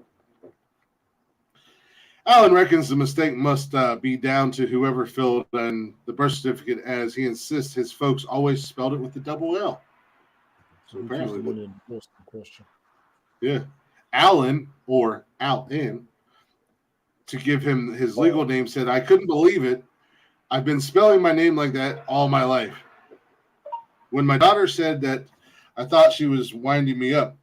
I was just dumbfounded. I just couldn't believe it. I think it was a mistake on the birth certificate because my mom wouldn't let me go through school spelling my name like that. I got 2 tattoos with my name on it, on my arm, and 1 on my hand." You are a... Who gets their own name tattooed on them? I mean, I would. There's 3 of us, so. Yeah, but I mean, you wouldn't put like your name. Well, you're a 3rd, right? I'm a junior. My son's the 3rd. Oh, your son's a 3rd. You would just put the name as a family name. You wouldn't, or would you put junior on there? My dad was senior. I'm junior. My oldest boy, he's a 3rd. So I can't say much because I thought about I was going to get like a tattoo of all 3 of us, and I was going to put 4 because my baby boy's in there too. I was going to get a tattoo down my arm, and my mom was like, "Don't do that." And I was like, "Okay." Huh. I don't know. I just couldn't imagine getting my name tattooed. I mean, I thought about getting Glick tattooed on my back, but then I was just like, that's kind of dumb. But Alan says that he's not changing it, and he says I don't see what difference it would make. But his daughter actually shared the video of her finding out, showing him and all that on old Ticky Tacky. Yeah, Ticky Tacky. Ticky Tacky. Well, from the dead man to the man who couldn't quite figure out how to spell his name, to this, Tony D. Man who drinks urine each morning has a bust up with his housemate over smell invading the kitchen. That's what I'm saying. Silence, is that's what I said. Is everything null and void because he's been spelling his name wrong all this time? A lot of things are null and void. She's been calling the wrong name in the bedroom all these years. Well, I mean, it's not pronounced differently. Is it still Alan? Depends on how much emphasis she puts on the L's. Well, if he's doing it right and she's having that much fun, it doesn't really matter if his name's got 1 L in it or 45 L's in it. Don't even say my name, just bite me. I can't disagree with you on that. I like that dude. I know I'm supposed to disagree with you, but I can't disagree with you on that. That's a valid point. Yeah, I like that as well. You don't have to say nothing. You don't have to do that. Just reach up, give me a couple claw marks down my chest or down my back, and bite the fuck out of me. I don't care. Anywho, as I said, a man who drinks urine each morning, it doesn't say his own urine, it just says urine. So we're going to dive into that as we get into this story. I don't know what to talk about.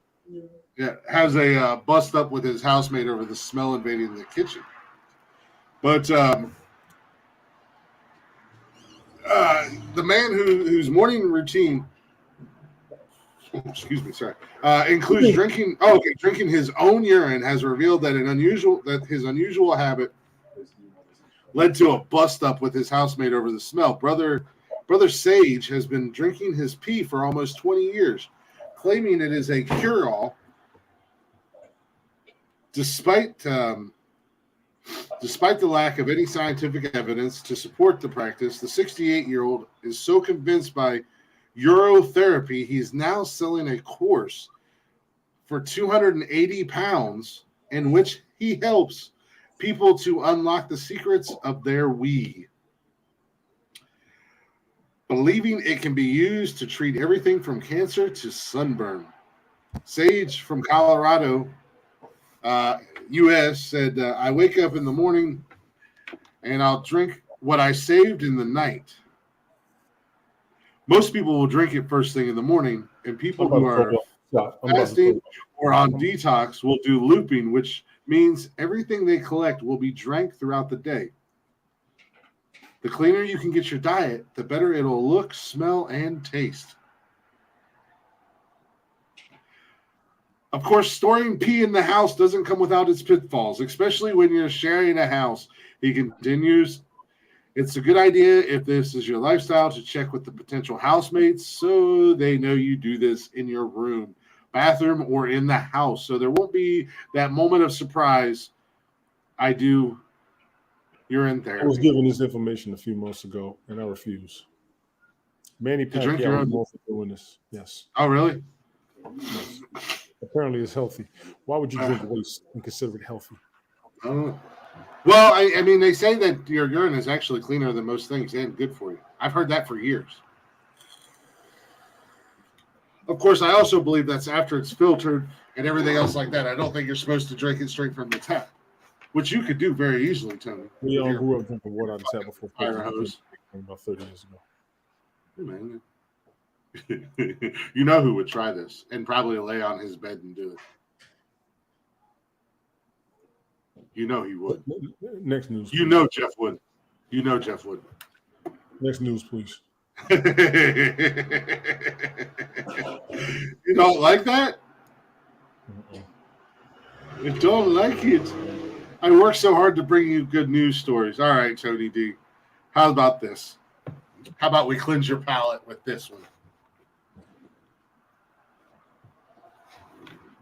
Man's wife leaves him for doing feces therapy. Who?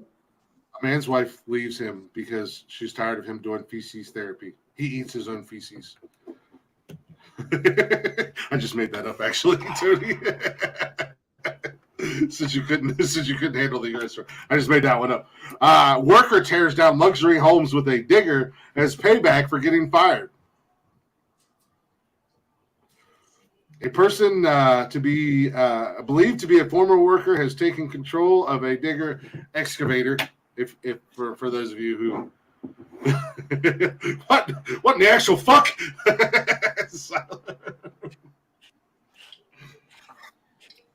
Right now, Silas is reconsidering his life decisions. He's like, maybe I shouldn't have listened to these guys and hung out on Nonsensical Nonsense. It only goes up from here, brother. I promise.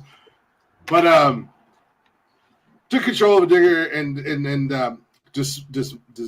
demolished a luxury marina in Canada after allegedly being fired. If there's one thing we've learned on a number of occasions in recent years, it's that you shouldn't get on the wrong side of people who operate heavy machinery. And as a former heavy equipment operator, I will say you are absolutely correct. I saw iRobot. I refused to. Yes, because we can do a lot of fun things with heavy equipment, especially if we're drunk.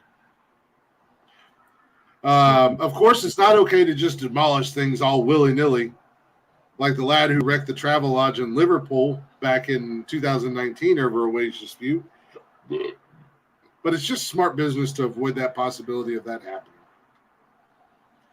In this case, a person is believed to be a disgruntled ex-employee, got stuck into an expensive marina in Canada, thrashing through the lakeside property with a big old red excavator.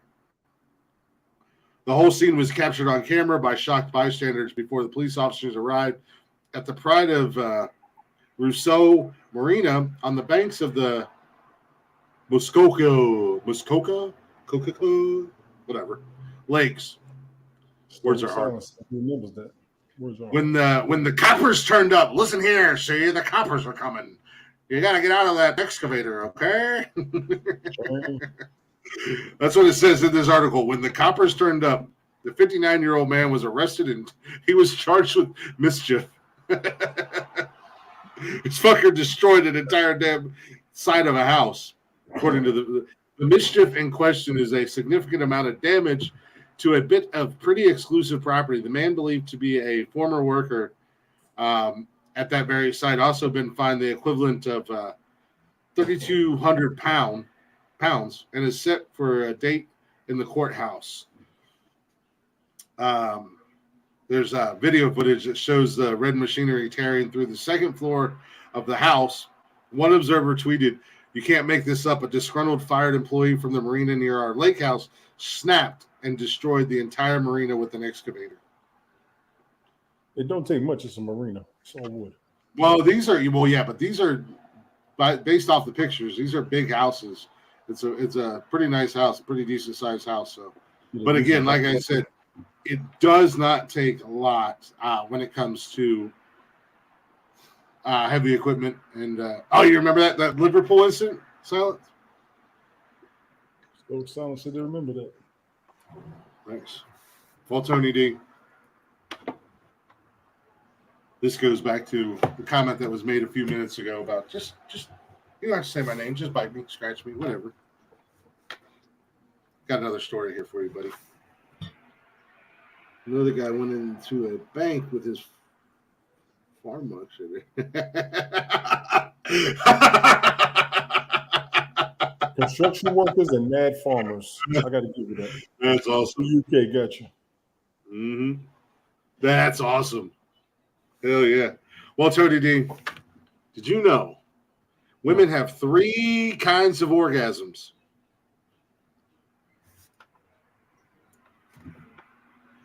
Listen to that. Nonsensical nonsense. We're here to educate you. It's not all fart and dick jokes around here. We're here to educate, enlighten, teach, learn you a lesson or two. Well, Tony, researchers have revealed that the female pelvic floor muscles showed 3 patterns when the female climaxes. A wave. One of them is shopping facts. Effects. Effect. One of 3 patterns when a female climaxes. You got the wave, Tony D. Little wave action. That's the You have a volcano. You have the volcano. Yeah. Last but not least, an avalanche. What? Avalanche. Let's dive into the story, shall we? Yeah, let's shout. My man, I piqued Tony's interest. See, I always bring it back around for you, Tony. I disturb you and I get you feeling all sorts of ways, and then I bring it back around. But lead expert James Pofus, professor of neuroscience at the Charles University in Prague, explained how the names refer to the way the pelvic floor movements appear during a buildup to an orgasm and the release of tension at orgasm. Well,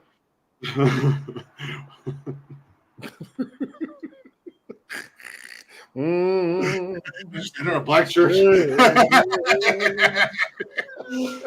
Can I get a hallelujah? Oh, hell yeah. Oh, hell yeah. Professor Palvis said, Palfus. The wave looks like successive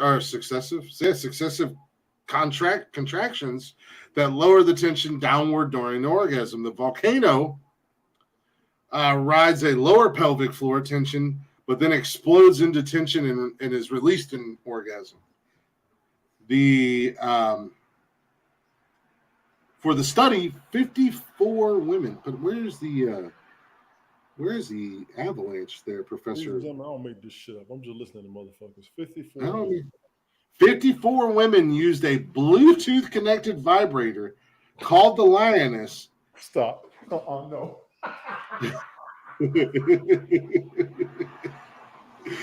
And it is hoped that the device could be used like a Fitbit to help women receiving treatment for orgasm disorder.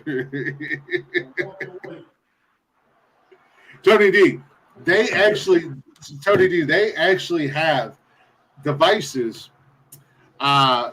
sex toys, if you will, that you and your partner can use if you are in different parts of the world. Like she has one toy, or the toy part of it, but it syncs up to your phone, and it's an app that you download. Say you're on the phone or video chatting together or whatever, and you guys can use it. Walking away. I don't know why you're walking away. You're gonna Bluetooth your wife to bust a nut when you ain't around. She don't need you no more. I hate to break it to you, Tony D, but go to adamandeve.com. Women don't fucking need us anymore. And that's been like that for years. Says the guy whose ex-wife used to sell those toys, and I had 2 totes full of them in my garage. First of all, they don't need us. They want us. You ready for a typical UK headline? Okay. I used to watch Real Sex on HBO, and I saw the damn machine that them girls was using. That one woman used it. She said, "I'll take 2 of them." A drunk man who laid down in front of a hotel in protest because staff wouldn't let him to his room was moved on by police because he had the wrong hotel. Police responded to reports of an intoxicated man lying in protest on the pavement outside of the Premier Inn in Bournemouth. And if I butcher that, I apologize. In the early hours of Sunday morning, in protest against being refused what he thought was his room, that man decided to lie down in the pavement outside the hotel until and he was at the wrong damn hotel. Was this you, Silence? Are you trying to tell us something? Yeah. The silence is like I just got out. He deserves it. Still fucking there. That's awesome. Give him the X-Files music. What the hell is the X-Files music? I gotta get the X-Files music keyed up on here. Jesus Christ. I haven't sent it to myself yet.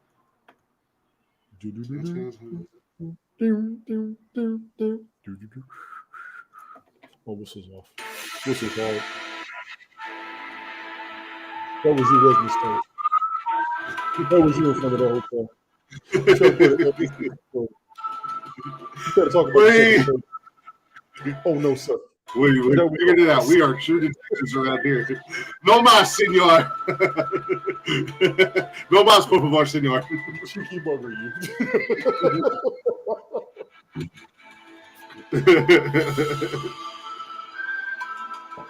All right, I've had enough of your nonsense, X-Files. The truth is out there. Well, Tony. Who was you, Stoic? The underscore was you laying on the pavement.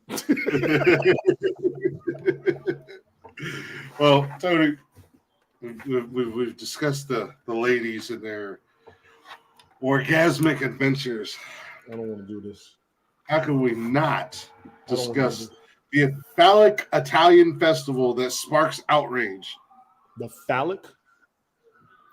Yep. An Italian festival that features...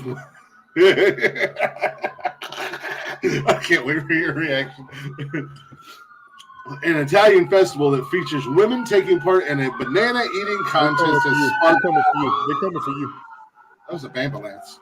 Whoa, Black Betty, ambulance. I need a ambulance.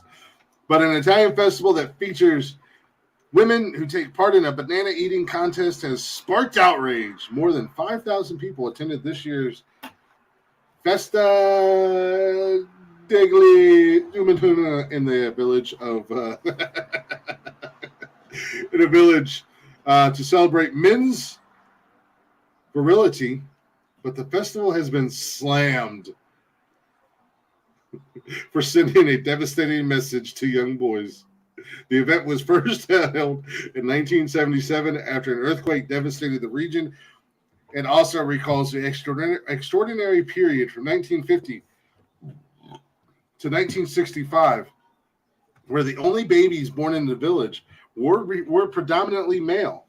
Fertility is celebrated at the festival with phallic symbols, and a number of events are held across the 2-day period. President of Telefono Rosa, an organization that supports female victims of domestic violence, said, "It's very serious, not only for women, but also the community. What message are we giving boys? Agreed. A devastating message. It is absurd to pass it off as a party." It wasn't callous, it was phallus. You agree with this crazy lady because they're celebrating men and celebrating the male member? You would. You would. I invited this shit. You would. One more from this side of the pond. I don't think, I don't think there's anything wrong with it. Celebrating men and celebrating our Johnson, if you will. We create life. Our love muscle. The only muscle I know how to take to the gym to flex. I wish there was a workout I could do to make mine bigger. There is the right woman. What? That's not going to make it bigger. Has been put on the sex offenders register that he was caught getting intimate with it. Hold on a second. What is a vicar? A retired vicar has been put on the sex offenders register after he was caught getting intimate with a Henry Hoover. John Jeff, 74, was wearing just a pair of ladies' stockings and a vacuum nozzle, which he was thrusting into when he was caught by a churchgoer who was attending to talk about Asperger's syndrome. They described how he was standing between two dark chairs, thrusting into a Henry Hoover at the Baptist Center in Middleton Cheney, Northamptonshire. Wow, that takes you back to Scary Movie. You mean time that I told you not to tell me when I'm cleaning my room? Fucker comes in with the goddamn vacuum cleaner.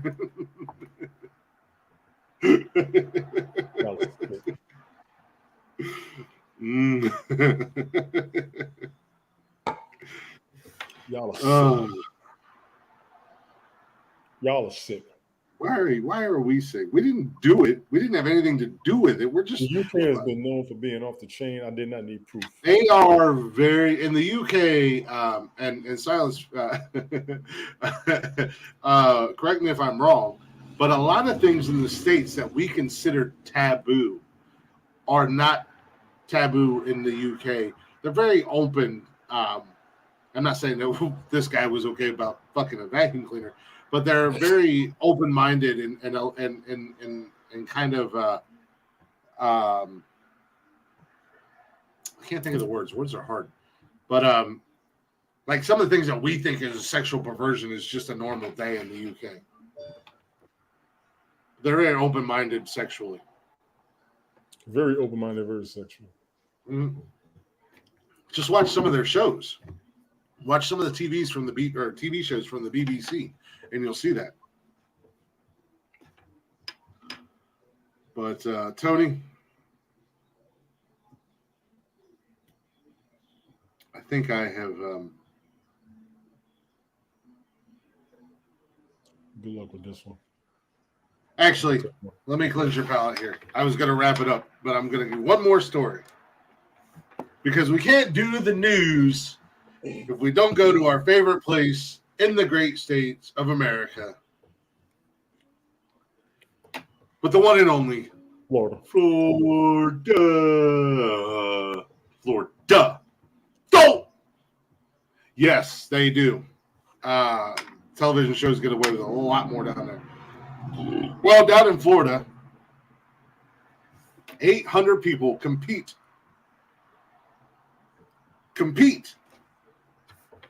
to remove Florida's invasive snakes. How? More than 800 competitors will be trudging through the Florida Everglades for the next 8 days in search of the invasive Burmese pythons that will bring in thousands of dollars in prize money. How many of you motherfuckers have not seen the anaconda? Don't go in the swamp. Don't go into their habitat. And for the love of God, those creatures can actually get up to like 16 feet long. Let's go ahead and talk this shit since we're on this show. Hell, no, you didn't. I know one thing. I know good and damn well. You take your asses down there. Do me a favor. Put a chip inside yourself so we can find you as you become the snake's remains. Have you ever seen what a snake looks like after it eats, Tony? Yeah. We're going to find them. We're going to see a body inside of a snake belly. Yeah, but there's a bunch of them Burmese pythons down there. Easy to hell. Easy. Yeah, there are. Well, that's what they said. They're an invasive species. And they have been a problem in Florida for many years. But who the fuck signs up to go into the swamp and look for them? People who think they can hunt snakes, again, I'm not mad at you. But let's be clear. The Burmese python can be 16 feet. The anaconda goes to 32. And that's the You know what? 32, Tony, I'm 6'2". 32 feet means 5 times my length. Why in the hell am I going to get in the water with something 5 times my length and it weighs more than me? Even though it has no arms or no legs, just has a mouth, eyes, and it moves very slow. But if it gets and it wraps around me, I don't stand a motherfucking chance. They don't move that slow, by the way. They actually move pretty fast. But I'm gonna take a page out of your. I'm gonna take a page out of your book. No, fuck that. Seen that movie. I'm out. Just like you won't go to hell, child. Nope. Fuck that. Nope. Goodbye. Yeah, but 800 competitors will be trudging. No children of the corn. No the village. None of that shit. Y'all kiss my ass. I only like driving down country roads for real. Yeah, but but they got thousands of dollars in prize money, man. This is significant because every python removed is one less invasive species preying on our native birds, mammals, and reptiles. Who bought him here? Go find him. Said First Lady, Florida First Lady Casey DeSantis, future First Lady of America.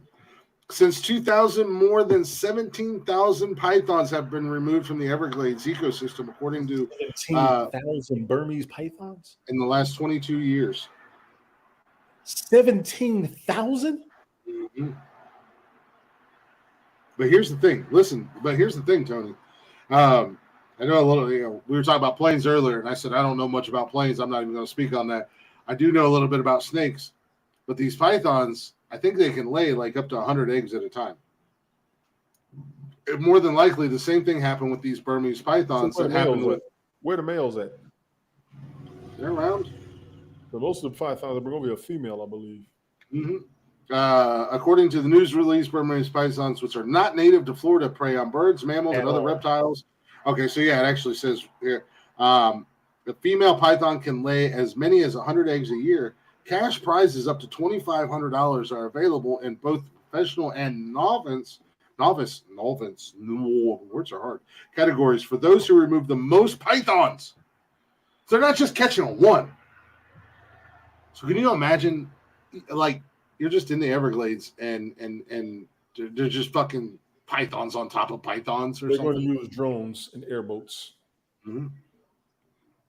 But so what happens in places like Florida with the Burmese pythons and even iguanas? Iguanas are an invasive species, and they're all over the place down in Florida. What happens is iguanas. They're not native. They're not native in Florida, but they are an invasive species, and they are a problem down there. But what happens is, if I can steal a phrase from you, Tony D, some knucklehead thinks that I want to pet iguana. I want to pet python. Well, then they realize, shit, this python just tried to eat my fucking kid. I got to get rid of it. What do? They open the back door and throw it in the backyard. So, you know, and we all know people in Florida are not the brightest people. Watch but there's some decent people in Florida. Yeah, there are. I have a lot of friends in Florida, but they're also not the brightest people. That's why we call it Florida. So these and 100 eggs, 100 you can lay 100 eggs a pop. I don't know how many of those eggs survive. I don't know if all 100 of them hatch and survive or whatever, but still, it doesn't take that long for it to become a population issue with snakes, especially down in the swamps. And it's Florida where it's warm all years round. I mean, it's an ideal climate for them. Just the same thing with iguanas and alligators and crocodiles. But we don't have crocodiles. They have alligators. I don't think they have crocodiles, but they have alligators. But they're also a native. Yes, Stoic Silence, they have. And I did read your comment. I wasn't going to go there. That's a damn shame. What? No, because it's in the closet and it's all buried. But Silence said the pythons and the gators be wrestling with each other in the swamps and in the woods. Alligators are not necessarily not native to the southern regions. I think who's got the biggest problem down there with those two are the Jaguars. The Jaguars football team. They got a lot of problems. Actually, the alligators and pythons might be beneficial to the Jacksonville Jaguars. What did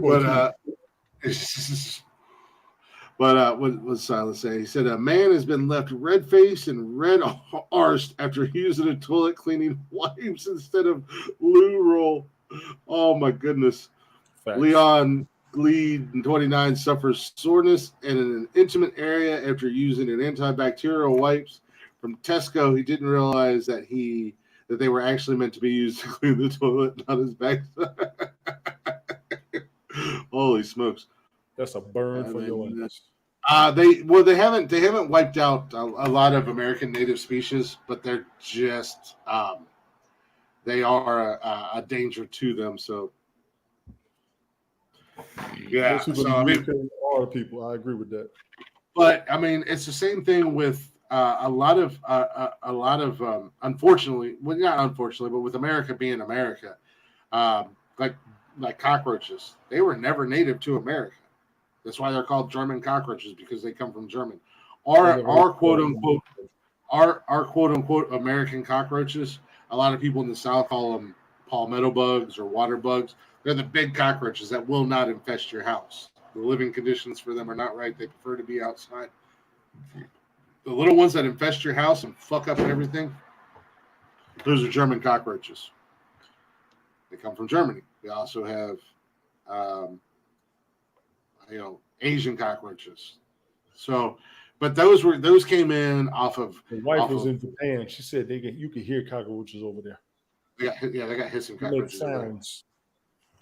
I'm out of here with that bullshit. We have Asian cockroaches over here. They're little. They look like German cockroaches, and they fly. They'll see flying roaches. They'll scare the shit out of you. But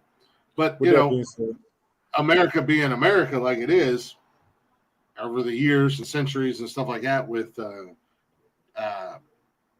transportation and cargo and this, that, and the other thing, we've been introduced to a lot of quote unquote non-native species to the States.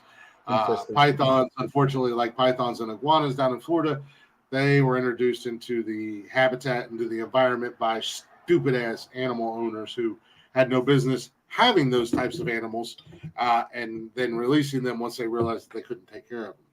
There is an island in Florida called Monkey Island, basically the same thing. It's inhabited by monkeys, not native to Florida, not native to the States at all. But Monkey Island? I think it's called Monkey Island. I think it's in Florida. I could be wrong, but I've heard it mentioned. Maybe it's not Florida. It might be somewhere else. But they believe that was actually from a research. Oh, South Carolina. Sorry, my bad. South Carolina.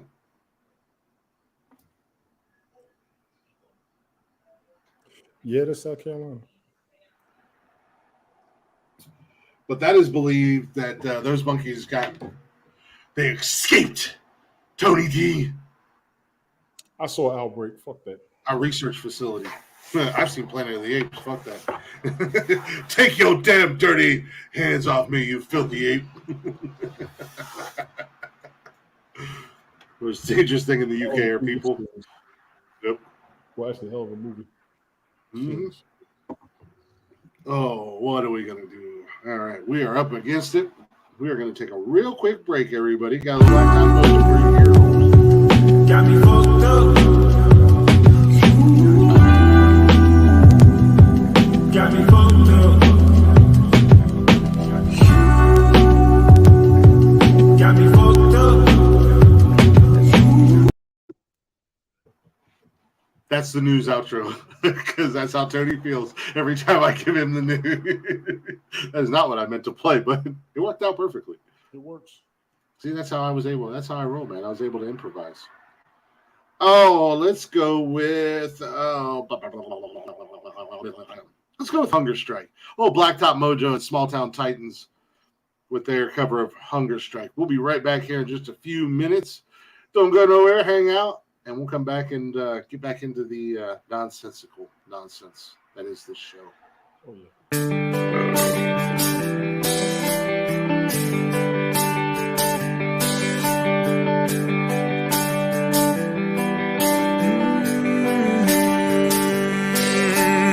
I don't mind stealing bread from the mouths of decadence,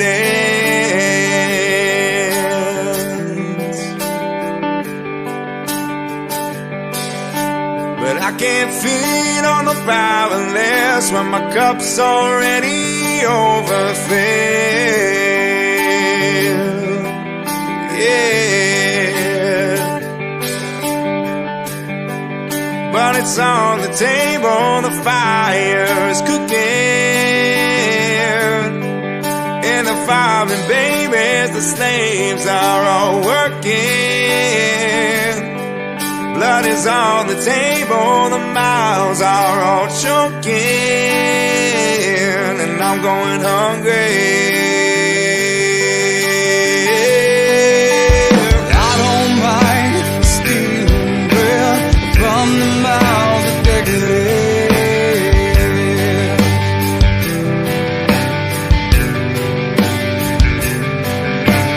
I can't feed on the powerless when my cup's already overfilled.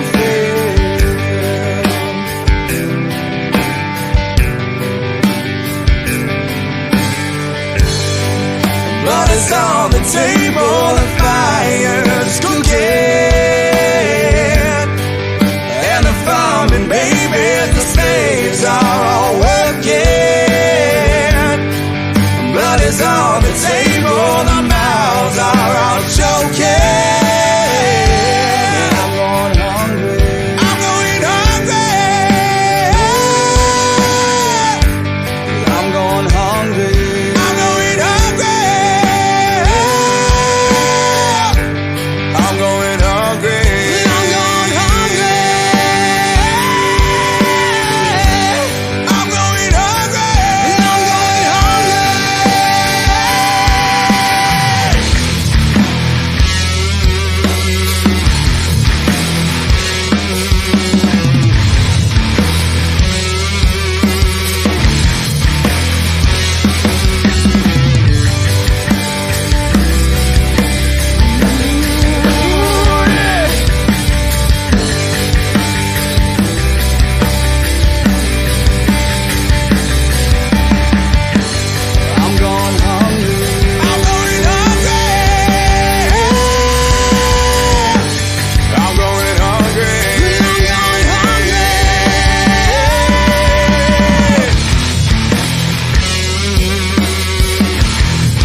Oh yeah, a little blacktop mojo for your ear holes. If you guys don't know, but see, I can't even see that. Let me get back to the podcast. I'll check it afterwards. if you guys don't know who Blacktop Mojo is, check him out on all social media and wherever you stream music at Blacktop Mojo. Go give him some love. Let him know we sent you. Big ups to Blacktop Mojo. What's going on, fellas? That was their cover with Small Town Titans of Hunger Strike. If you guys, speaking of social media, if you guys are not already, go ahead and check us out on all social media. Facebook, Instagram, Twitter, and TikTok. You can join us live every Monday, Wednesday, and Saturday right here on YouTube and Twitch. And if you can't join us live, don't worry. We got you covered. You can listen to us on Spotify and everywhere you listen to podcasts at Nonsensical Nonsense. Give us a follow. Give us a like. Give us a listen. If you be so kind, give us a share. Tell your friends about us. Tell your granny. Tell your dog. Tell everybody. Get all them ears. We want to infect your ears with our I want to see podcast. the cat sitting next to the laptop listening to the show with the tail just. Like an angry cat does. Yeah. I also got an email at nonsensicalnonsensepodcast@gmail.com. You guys can email us anytime you'd like. And there's merch store, teespring.com/nonsensical nonsense podcast. We are back. I don't know how Tony's feeling after the news, but that is my goal when I do the news, to just nauseous. Just make him. He has PTSD from my news, and that's the whole point. That's what I do. That's how I roll. That's how I get down. But like I said, welcome back to the show. Hopefully you guys have been enjoying it so far. It's so weird that it's only 8 o'clock and it's a Saturday night show. Usually we're just getting started. But I like the new time frame. And you'll have to excuse me because I am stuffing my fat face. Eat that. I won't be caring. Mm-hmm. Grab me a burger. Well, it's a little bit harder for me to eat on the show because I host the show. I could really gross you out and show you these ingrown toenails they be putting on TikTok. I will fire you. There'll be one less platform you're on.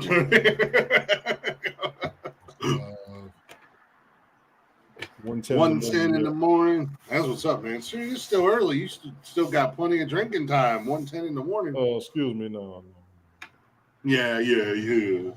Only for an alcoholic. Oh my God. You know, I have nothing even to do with being an alcoholic. Well, first and foremost, you're in the UK. I know y'all can drink. Trust me, you're on my list. Y'all drink y'all asses off. 27 degrees Celsius. What is that in Fahrenheit? I'm not sure. What is 27 degrees Celsius in Fahrenheit? 27. Oh, yeah. Okay. 80 degrees. We're about the same temperature. We might be a little bit cooler up here. When I was looking for news tonight, I seen a thing that said that with the climate change, you guys are getting a lot warmer weather, and jellyfish in your guys' area it's affecting them. But you guys are starting to eat jellyfish up there? Wow. You guys are starting to eat jelly crisp over there. So you're starting to eat jellyfish? Never heard. Well, if they got that many now, I'm not eating no jellyfish. I think I might give it a try. Go for it. I'd be curious. I think it was in the UK. Maybe it was somewhere else. Maybe it was Australia. Fuck, I don't know. No, somewhere over there. It wasn't in the States. I know that much. Australia did have a jellyfish situation. I remember hearing that before. Let me see if I can find it. Really wasn't newsworthy for the show, but yeah, it is. It's a global. Oh yeah. Jellyfish may be turned into crisps. Scientists are making plans to turn jellyfish into crisps as they provide plenty of nutrition. The slimy sea creatures have invaded British waters in recent time due to warm summers. So it's not killing them, but it's bringing them over there because of the warmer weather. Scientists suggest that they could become nutritious snacks.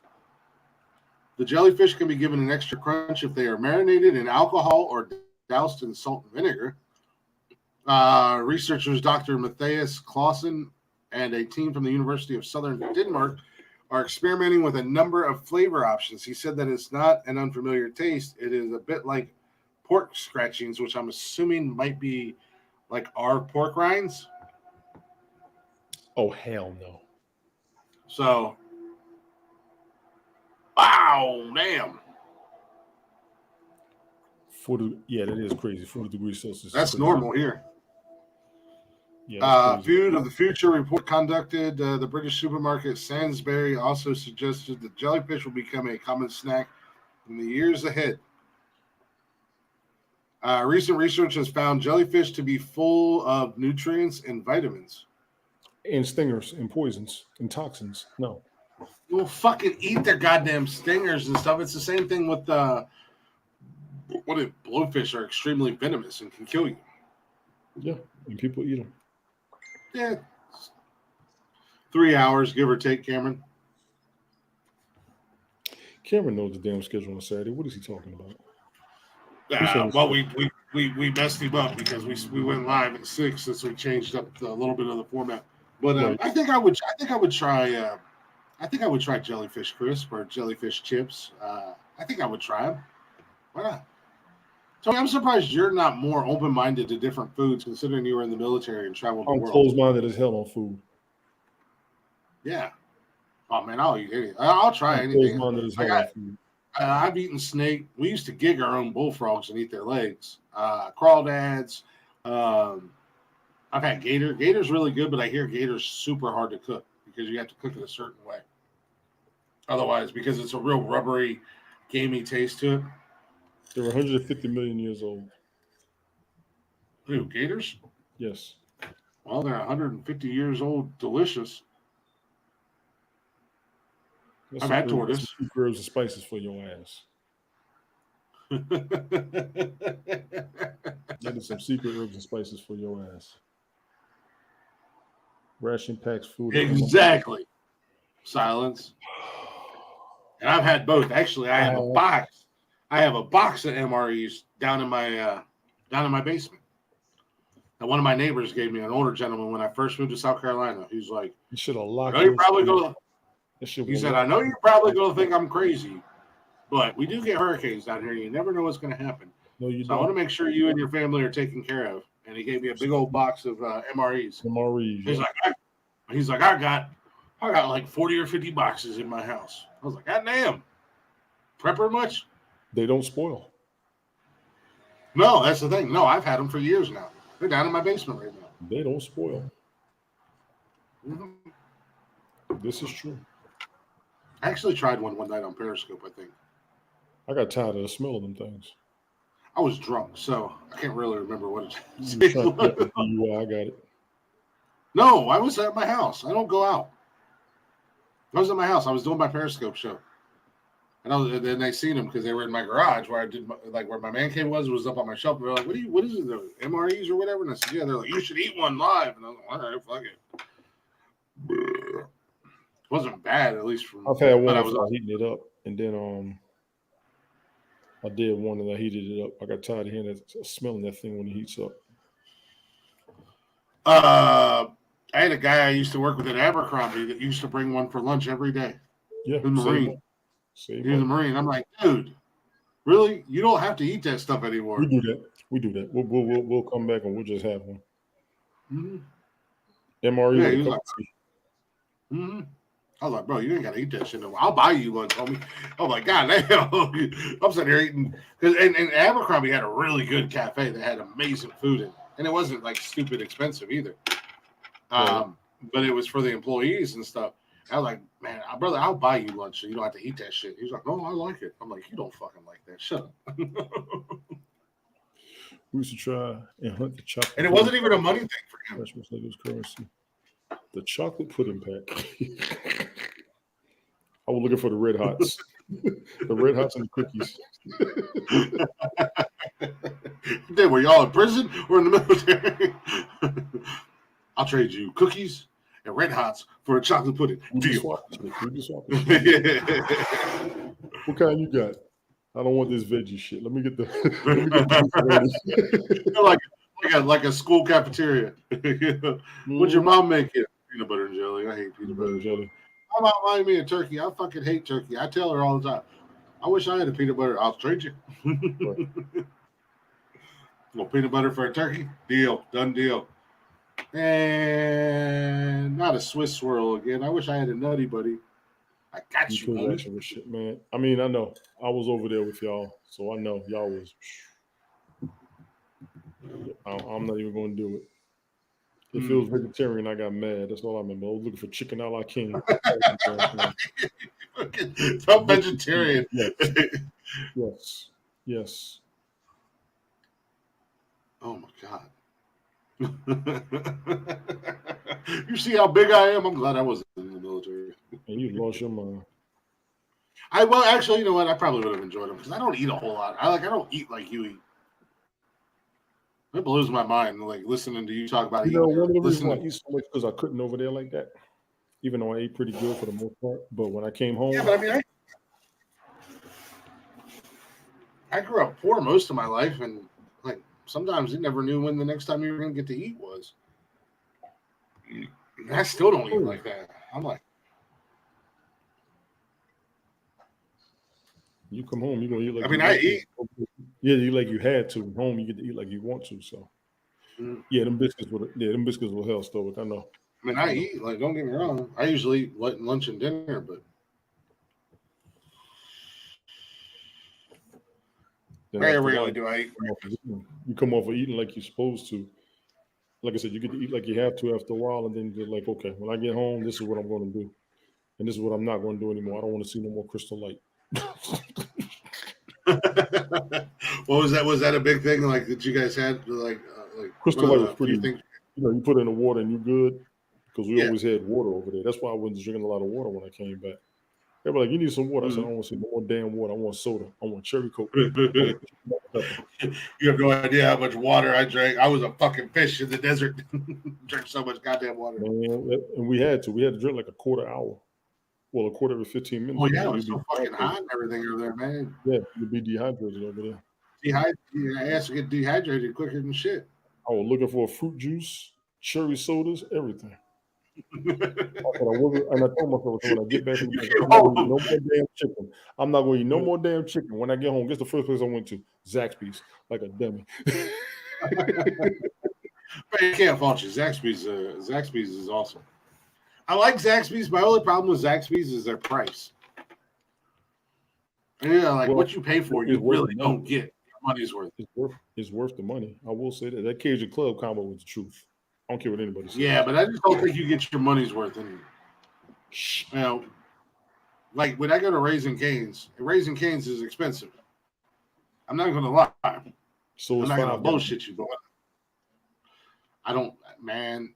I like Five Guys burgers and I love their fries, but I won't go there. I think it's absolutely insane. It's after football practice food. Oh shit.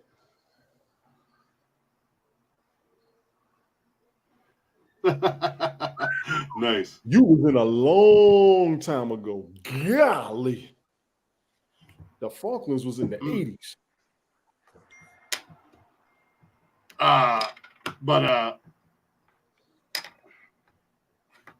Yeah, I like as much as I like Five Guys burgers and fries and stuff, I can't justify spending $25 on a burger and fries. You're gonna be full anywhere when you finish that burger. I will tell you that. Yeah, but still, man. Like Austin wanted me to bring her Five Guys the other day when she was at work. She texted me. She's like, "Will you bring me something to eat?" I'm like, "Yeah, what do you want?"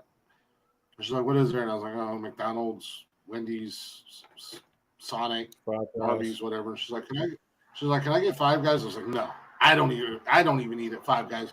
I'm not gonna get you Five Guys. You're out of your mind." I was like, "There are plenty of other places."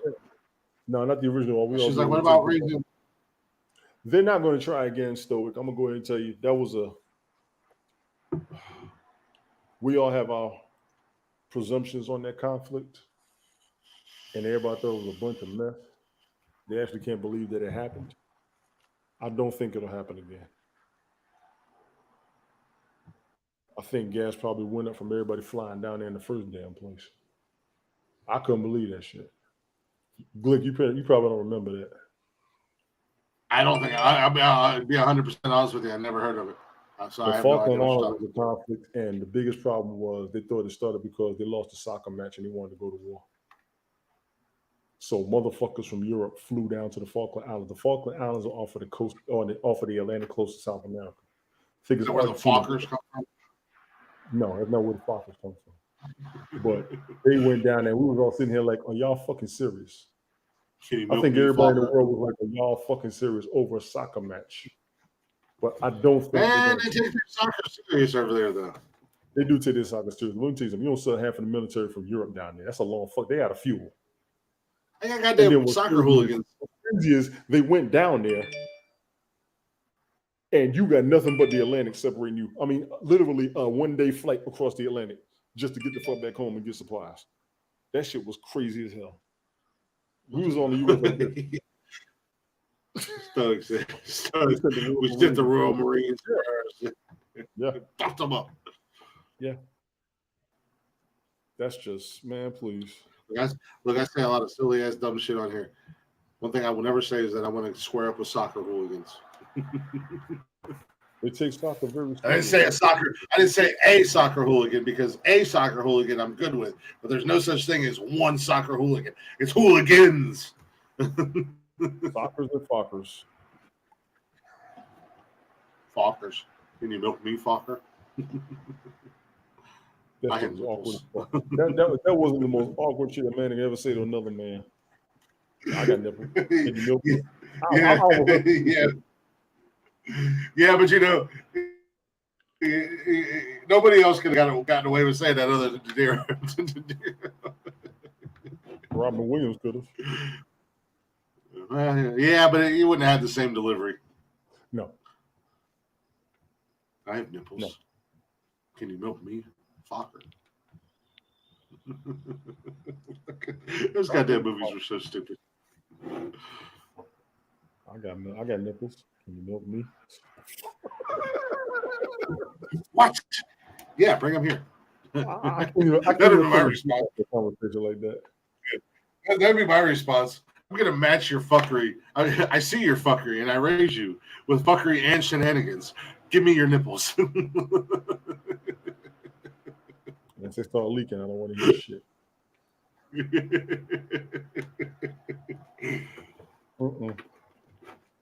I see your fuckery and I raise you shenanigans.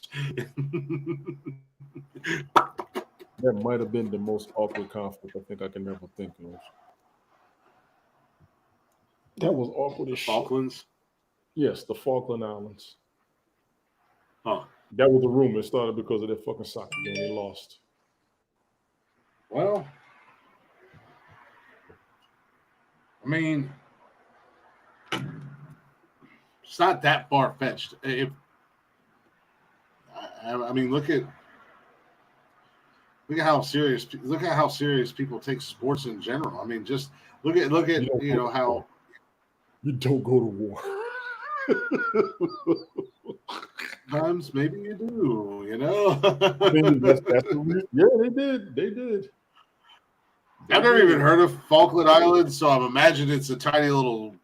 You was young. Blip on the map, so probably. It was in the 80s. You was young. I was in junior high. That happened around the time of Libya, before Nicaragua and them. But it was just, we was all like, are y'all serious?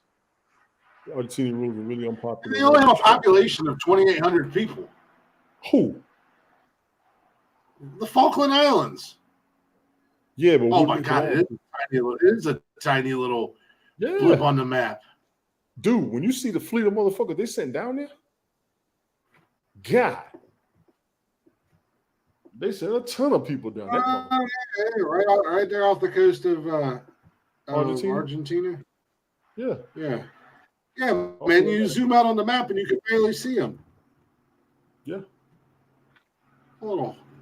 Population 2,840, and that was in 2012. And the conflict was in the 80s, I believe.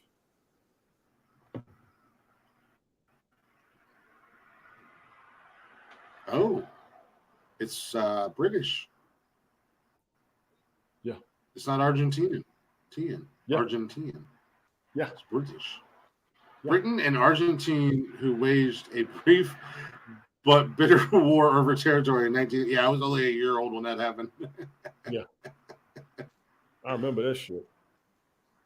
The UK owns the Falklands. That was about as confusing as when they shot the Pope, John Lennon, and Ronald Reagan at the same time.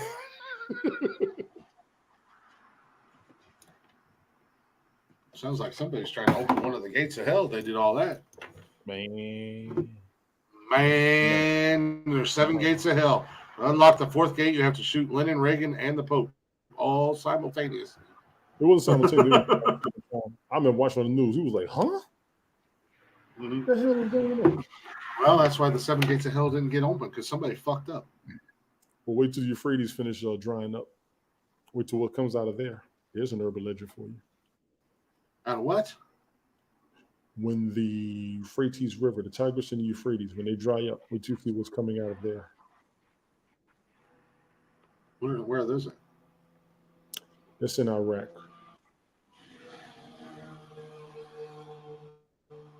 And I should be concerned. Why? Apparently, when they dry up, there's some angels that's going to come out and take out 1/3 of the population. Angels.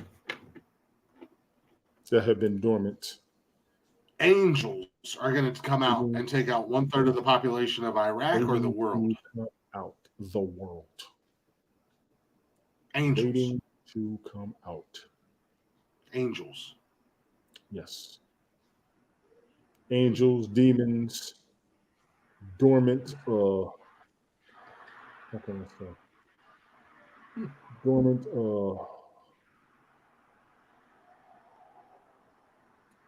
Supernatural beings. Supernatural beings. So yeah, I'm just. They thought we would not react. They didn't understand the British. I remember a country that didn't think you were going to react, and then we slapped the taste out of your mouth. I mean, that country slapped the taste out of the British's mouth. Who? Who? Who? Who? Who? Who? Who? Who? Who? The true champions. America! Fuck yeah! Fuck your team. America was the original. Fuck your team. Cold-blooded. Why the fuck would I throw their tea? Yeah, I threw their tea in the Boston Harbor. Cocaine's a hell of a drug.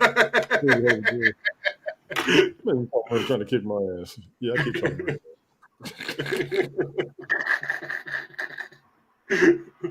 Britain, what the 5 fingers say to the face?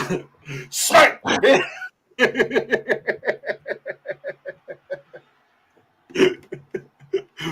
Oh my god.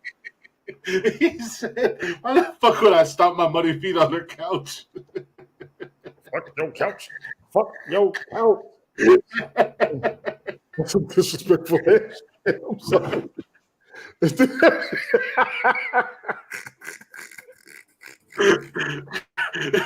Charlie, yeah, we beat his ass. We beat the hell out of him. Charlie Murphy never kicked my ass. Yeah, they beat my ass. You ain't got no dinner report. I had one topic. Hey, we were doing. I also got some leftover. I like you, Stoic. And a crown Stoic said, "Hey." Stoic said, "Hey, we were due a loss." I like you, Stoic. You seem like good peoples. I had a burger. And the RG, Yeah, we beat the Germans. Hey, that's a good We stuff. beat the French. We beat the Spanish. We got so bored with kicking everybody's ass that we fought ourselves. We still fighting ourselves out of boredom. Yeah. We're like neighborhood bullies. RGs. This sounds borderline racist, Stoic. I love those goddamn episodes of Chappelle's Show. Dude, you realize it's been 25 years of South Park? Oh my god. Really? Are you still watching that stupid ass show? No, I'm flipping channels. I was in junior high, I think, when that first season came out. Jesus, Lord have mercy. And I watched like half of the first season. South Park is one of the funniest movies in the world. I was like, this is so fucking dumb. Oh, excuse me. That shit was great. That cartoon was great. You hurt my heart, son. You'll be okay. It's all good. We built a new one. The biggest bitch in the world. We built a new one. It's all good. How bad? Our bad. My bad.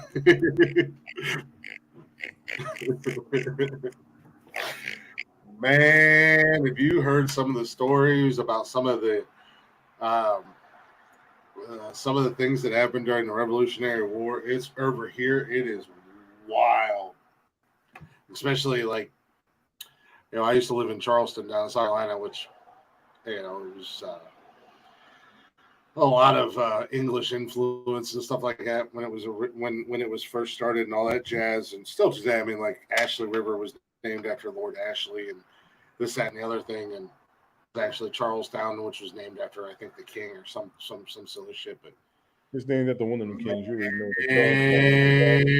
And some of the shit that the plantation owners and settlers did to the British soldiers down there is wild. Wild.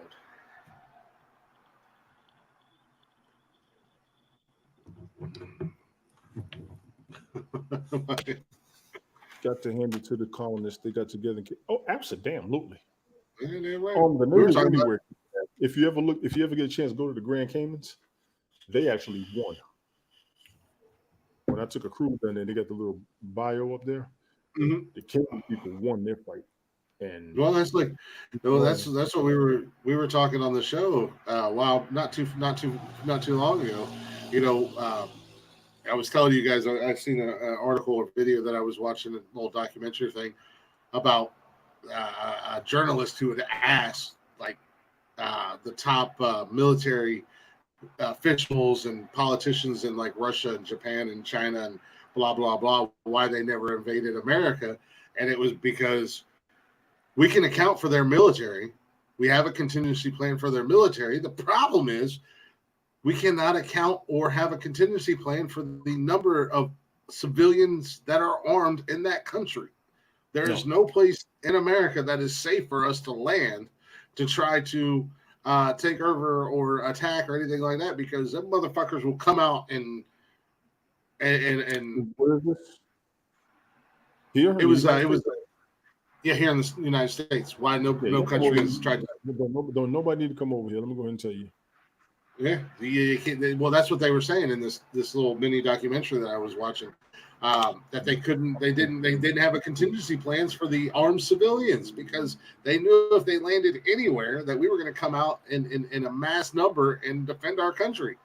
The aliens are the only ones who could probably win an invasion over here. If you are from this planet and you try to come over here, don't do it. Well, don't do it.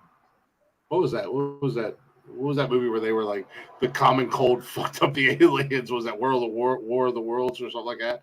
And then in Signs, the water hurt them or something like that. You can take out an alien race with super soakers. The right biological infection, yes. Plus, we all seen Independence Day. They thought them aliens was hard. One of them got Chris rocked. Before Chris Rock got Chris rocked.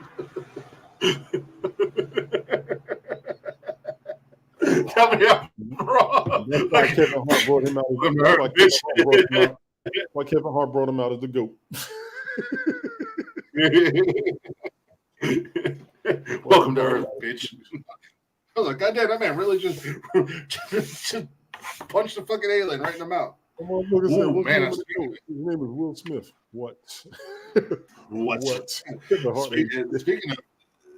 Speaking of aliens, there's a new Predator movie that's getting all kinds of love on Hulu. Prey, yeah. Yeah, I haven't watched it, but I want to watch it. The original Predator.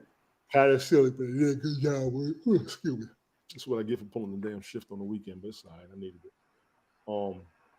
I see Stallone's got a new movie called The Samaritan. Nice. Well, American. Check that out. Netflix got something going. There's a bunch of movies. One impressive result. Check out the new Jamie Foxx movie on Netflix, Day Shift. That's like that. 300. There, Stoic. 300 Spartan soldiers held off. 300 was a hell of a movie. 300 was a hell of a movie. All those that was a great damn movie. The God King. That The part two, motherfucker said, "This is Sparta." that sequel was brutal. Golly, that sequel was I brutal. never watched it. I heard it was bad, really bad. It was horrific. Mm-hmm. I mean, if you just look back in history, in all honesty, Stoic, you look back in history, conflicts and battles and wars and stuff like that. Some of the stories. I don't want to say stories and make them sound like they're not true or anything like that. But some of these conflicts and stuff like that. It's amazing how because for instance, who would have thought that a brand new country like America, with colonists, none to say, could have taken on the British military, They knew who they were fighting. They knew who they were fighting. Yeah, if you want, colonists knew who they were fighting, knew what they were up against. They didn't have the weaponry, but they had the people. Mm-hmm. Because of course you're going against the military, but you got more people than you got military, and that's a lot of countries. Mm-hmm. That's so I mean, it's they're coming over here. They're already exhausted. They're halfway deprived. The colonists weren't. Bring your asses. Bring your ass. We got home field advantage. When the people are united, they can keep it. Absolutely. That's why everybody's working against the economy. There's a lot of stories in history of groups, individuals, countries, and stuff that were seriously outnumbered and did the impossible. It's wild. I mean, I might not know all the all of them or anything like that, the ins and outs or anything like that, but I mean, just a little Google search and it's like, damn, really? How did 1,000 people fend off 10,000 soldiers, or whatever. Bits and pieces. They had Glicks in their regimen. We always outnumbered. It's crazy. Yeah. But even though you all outnumbered, the power of the world into your area. That's the confusing part.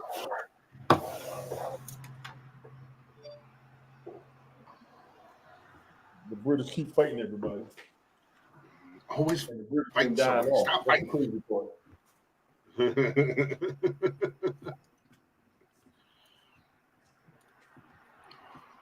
Stop fighting everybody. No fucking fighting. No fucking fighting. Fuck off me.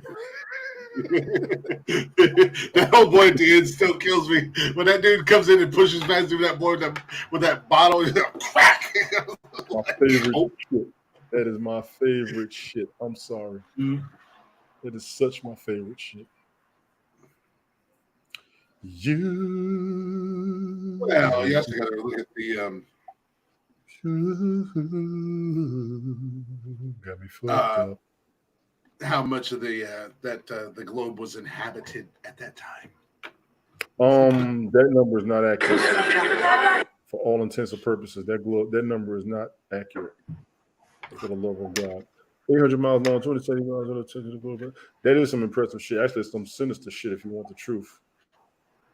It truly is. Well, I mean, the Romans did it back in the. I mean, the Romans did it. The Roman Empire did it. I mean, there's been empires throughout the. If you get a chance, let me know. I want to play this for my man Stoic Silence over there. One second. I'm quite sure he'll give us an excellent breakdown of this. I love this shit. I just wish Tommy was here.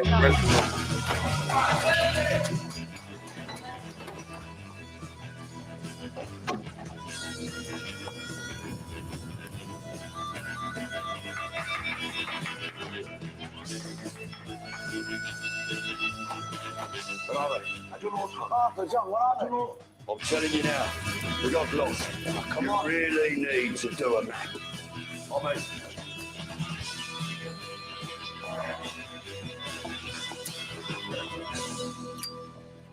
I love this boys, shit. you're on here. Today, this is my fucking wedding day. Yeah, and you said there'd be no bloody uniforms. Nevertheless, John, despite the bad blood, I'll have none of it on my carpet. Now, for Grace's sake, nothing will go wrong. Those bastards out there on her family. And if you fuckers do anything to embarrass her, your kin, your cousins, your horses, your fucking kids, you do anything to what? What about Snar? Yeah, they're women of sports, I'll say that. No. No cocaine. No cocaine. No sports, no selling fortunes, no racing, no fucking sucking petrol out of their fucking cars. And you, Charlie, stop spinning yarns about me, eh? Oh, I'm just trying to sell you to them, Tom. But the main thing is, you bunch of fuckers, despite the provocation from the cavalry, no fighting. Right? No fighting. No fucking fighting. No fighting. No fucking fighting! Good. Get the fuck off me.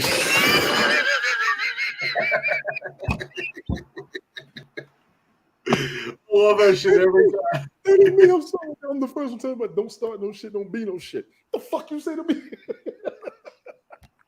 Hey, I said it from Jump Street. First time I seen that video, I was like, "Yep, that could be you all day." I'm that motherfucker throwing the bottle at him. Oh, He said, "Get the fuck off." yeah. This boy beside him was just like, "Well," I could crack you in the head with a bottle. That's a typical British wedding, to be honest. Stoic, I'm not gonna lie. I played it on my Facebook a few years ago. One guy told me that was an actual true story. They're one of the most notorious gangs. They had that reputation. That shit is for real. I never forget that scene. That shit has me in tears because that is so me. We used to go out. All right, look, y'all, we ain't gonna have no problem. We ain't gonna have no issues. We ain't trying to fight nobody. We ain't gonna let nobody get their ass whipped. Fuck you see them? Yep. I would say, I would do that same shit, but then usually it was like my buddies were like, "All right, we're not fighting tonight." So somebody would bump into them. They're like, "Oh, hey, my bad." And then out of nowhere, I was just like, I'm not gonna sleep for no damn reason. Coming out, fuck you looking at? What, you got a problem? Yeah. What's up? Coming from left field and cold cocking the shit out of somebody. Oh my god! And my buddies would be like, "I thought we weren't fighting." Listen, everybody who was ever on house, they're so tired of me playing that clip, but they know I'm cracking up watching this shit. I promise. This shit's so funny. If we ever had a meetup, that was gonna be my ass. That was gonna be my. That's why I said we don't need to go. We're gonna get locked up. I'm not doing this. If somebody gonna say something stupid, don't let me be with this motherfucker nowhere. Because somebody gonna say something stupid to one of us, the other one gonna be like, "Huh?" What? We ain't the biggest ones, but we ain't small either. Like I said, I got 5, maybe 6 good fights left in me. Yeah. Yeah. I think I got a good rumble or 2 left in my system. I'm not gonna lie. I ain't the biggest and I ain't the best, but I ain't the first to run either.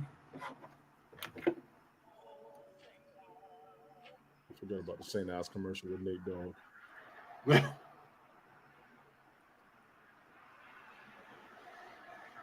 Oh man, that was hilarious. I needed that shit in my life. I needed that shit.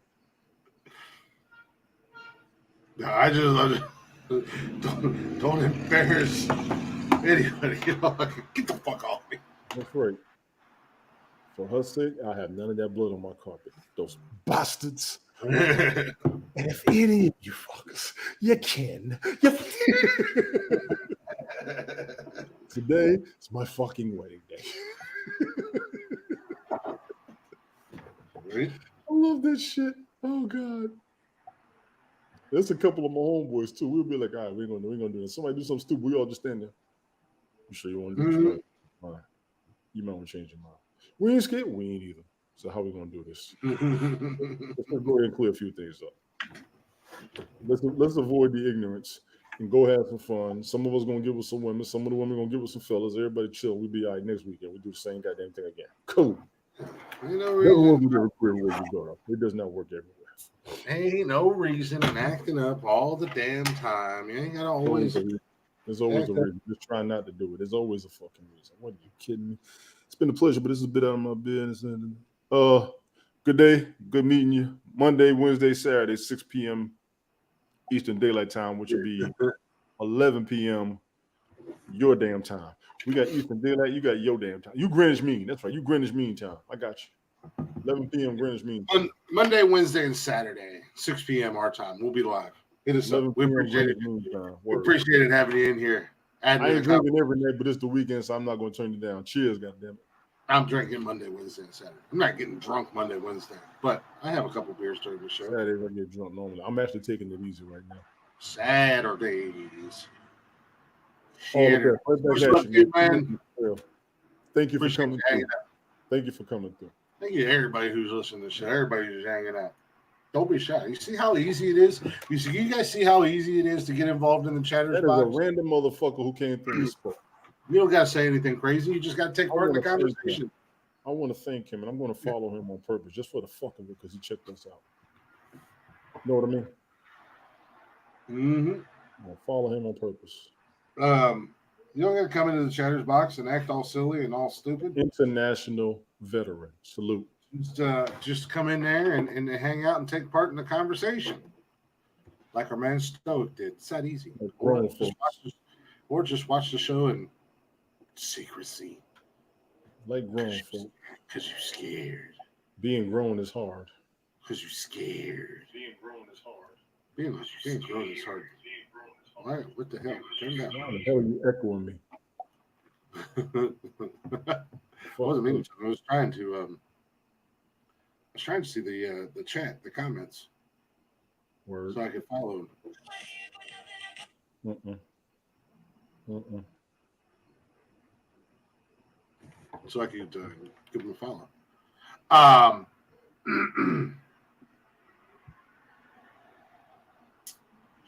looking. Yeah, I completely lost my train of thought. I don't know what the hell I was gonna say. Yeah. Hosting is hard.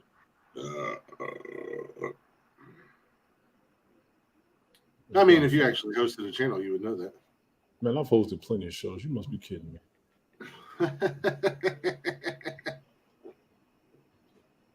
I can't find them. Yeah, I can't find them either. That's why I was trying to look for the comments.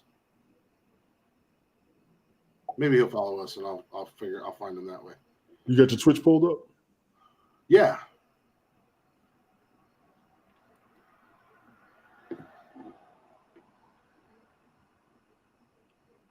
Oh well, you're a welcome troll. Fuck it. What? He's a welcome troll. We can't find him. He wasn't a troll. No, he wasn't. Yeah, I completely lost my train of thought. I got distracted. Also, I'm trying to figure out what the heck's going on with my middle daughter. Is she okay? Yeah, no, she's fine. It's just she was over at a friend's house and she was supposed to come home tonight. And she texted me a while back and she was like, "Oh, we'll be home here in a little bit." And I was like, "Oh, okay." And then I just messaged her and I was like, "Hey, are you coming home tonight or are you staying there? What's going on? Like, what's going on? What are you doing? Like, what's going on? What are you doing? Why are you echoing me? I'm on Twitch now looking. What were you looking for then? But him. Oh my goodness. That was fun. I keep thinking back to fuck your teeth. Fuck your couch. Why would I throw their tea in the bus? Yeah, I threw their tea in the bus. Fuck your couch. That was the funniest goddamn shit. I don't care what anybody says. If you did not find the Chappelle show funny, there's something seriously wrong with you at the end of the day. Because that shit was funny because Dave Chappelle went at everybody. Everybody and everything. Yeah, nobody was off limits. He went at everybody. When he went at Prince, it was over. The motherfucker said, "Blouse." That was funny. And then he said no like this. Yeah.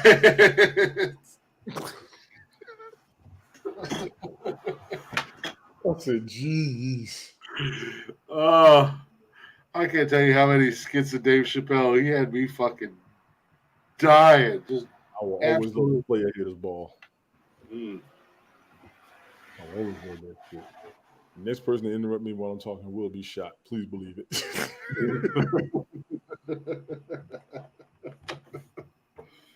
Damn right. Oh. We got the Expendables, Doctor Strange, and Fast and Furious Marathon. Glick's going to be watching Fast and Furious Marathon. It's my favorite movie. It's my favorite franchise. It's the greatest franchise of all time. I mean, who would have ever thought that you could have done 45 movies with gay-ass cars and, Those cars and are not just gay. driving them fast? Those cars are not gay. I'm not a fan of imports. They did push everything sports. However, my man was driving a Fiero in space, so I can't be mad at that. I'm not doing that with you. Come on, Tony. There's a submarine. They done went to space, hit a satellite, and survived. Didn't float the fuck up. They can still be floating right now on their way to damn Mars. And they're going. Right I don't know. I don't know if I like the Fast and Furious movie franchise more, or if Tony likes his favorite movie franchise more. The Human Centipede 1 and 2 might be Tony's favorite movie of all time. He loves those movies. He can quote them. Word for word. No, I quote Top Gun word for word. I quote Coming to America word for word. Yeah, right. I can quote Die Hard damn near word for word. I will quote the Transformers cartoon movie. I might play that damn boy tonight. It's on YouTube. That's classic television. If you have any type of grown man about you, you need to watch the 1986 version of Transformers the movie. Have you ever seen the Human Centipede? No, I'm not going to watch it either. What up, little nonsensical?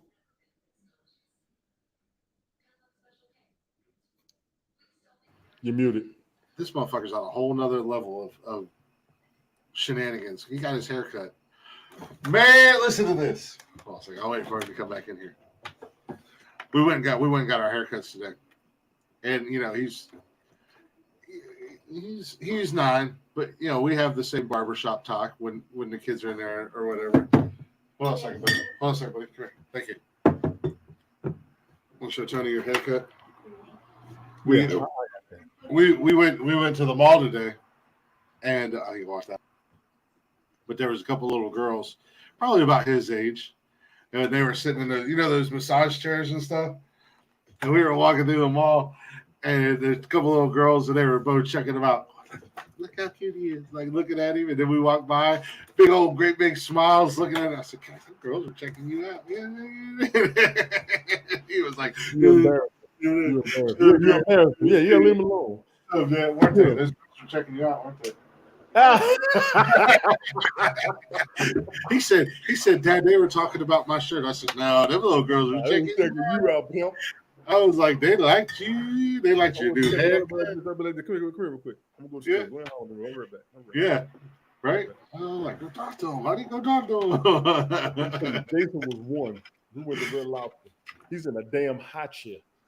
The waiter came over to take his order. He said he was like this. And she was like, "Hey, baby, how you doing?" She went to reach his hand. He held her hand. He just stared at her like this. Daddy. I looked. My father-in-law was sitting there, so we was all staring at him. Right? We were like this. She tried to leave to go take the order. He would not let her hand go. I said, I'm always sitting there like, let her go. She walking away. This is doing in a high chair. She walked away. He went like this. I said, "I'll be damned."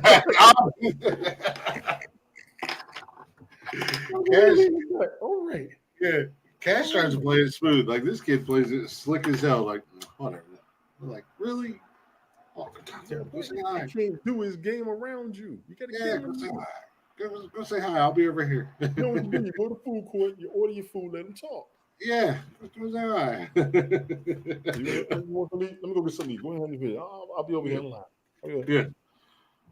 But they were, man. Those two little girls were not even being shy about it or nothing, man. When they seen us coming down and they seen Candy, boy, they were. Look at him. He's so cute. And we walked by and they're like, "He's cute." And I'm like, "Bro, got that time, pimp." Yeah, high five. Let's go get a beer, buddy. Yeah. I was like, yeah, buddy. Go ahead. I told Tracy, said, Daddy, I got a girlfriend. What she look like? Word. Mm-hmm. All right, let me know. Let me know. I mean, he was in high school. Daddy, I got a date. You got a date? Yeah. Yeah. Movie. He said, Daddy, you got any money? I said, yeah. I sent him $100. He was like, I said, let me tell you something. Make sure she got something to eat. Make sure she ain't nothing to worry about. Make sure you clean. Make sure all this and all that. Not gonna have you looking crazy as long as I got the money. Yep, exactly. You know that. Yeah. Go Okay, ahead. hit me up tomorrow. Man, let me know when you get home. Take it to Red Lobster. Take it somewhere fancy. Take it to Red Lobster, boy. No. Don't spoil them yet now. You ain't gotta go to McDonald's. Listen, you ain't gotta go to McDonald's, but you can't go to Sonic. Yeah, pull up there to Sonic, man. That bring the food. Yeah, you're going to get the food and you're going to be full. All right, don't worry about it. Go ahead and show off a little bit. You get the shoes clean? You iron the shirt now. Check right there. Yeah, make sure all that. Yeah. Get your edged up right. That's it. Laptop down. Let me go get my charger. Get the music. Oh, Lord have mercy. Don't tell me to get the music like we have a time frame or something. It's a great thing about going early. We can go long and not even bother anything. But he'll learn one day. I mean, any of you dads out there that listen that got sons. It's a dad moment. Yeah, it really is. It's kind of like a little Rite of passage. Yeah. Proud dad moment. Yeah, that's my boy. Yeah, back and do the Al Bundy. Go ahead, Yep. Go ahead, boy. I'll be over here watching more. Yeah. Do your thing, little man. That's right. Let them know. Oof. Rain expected.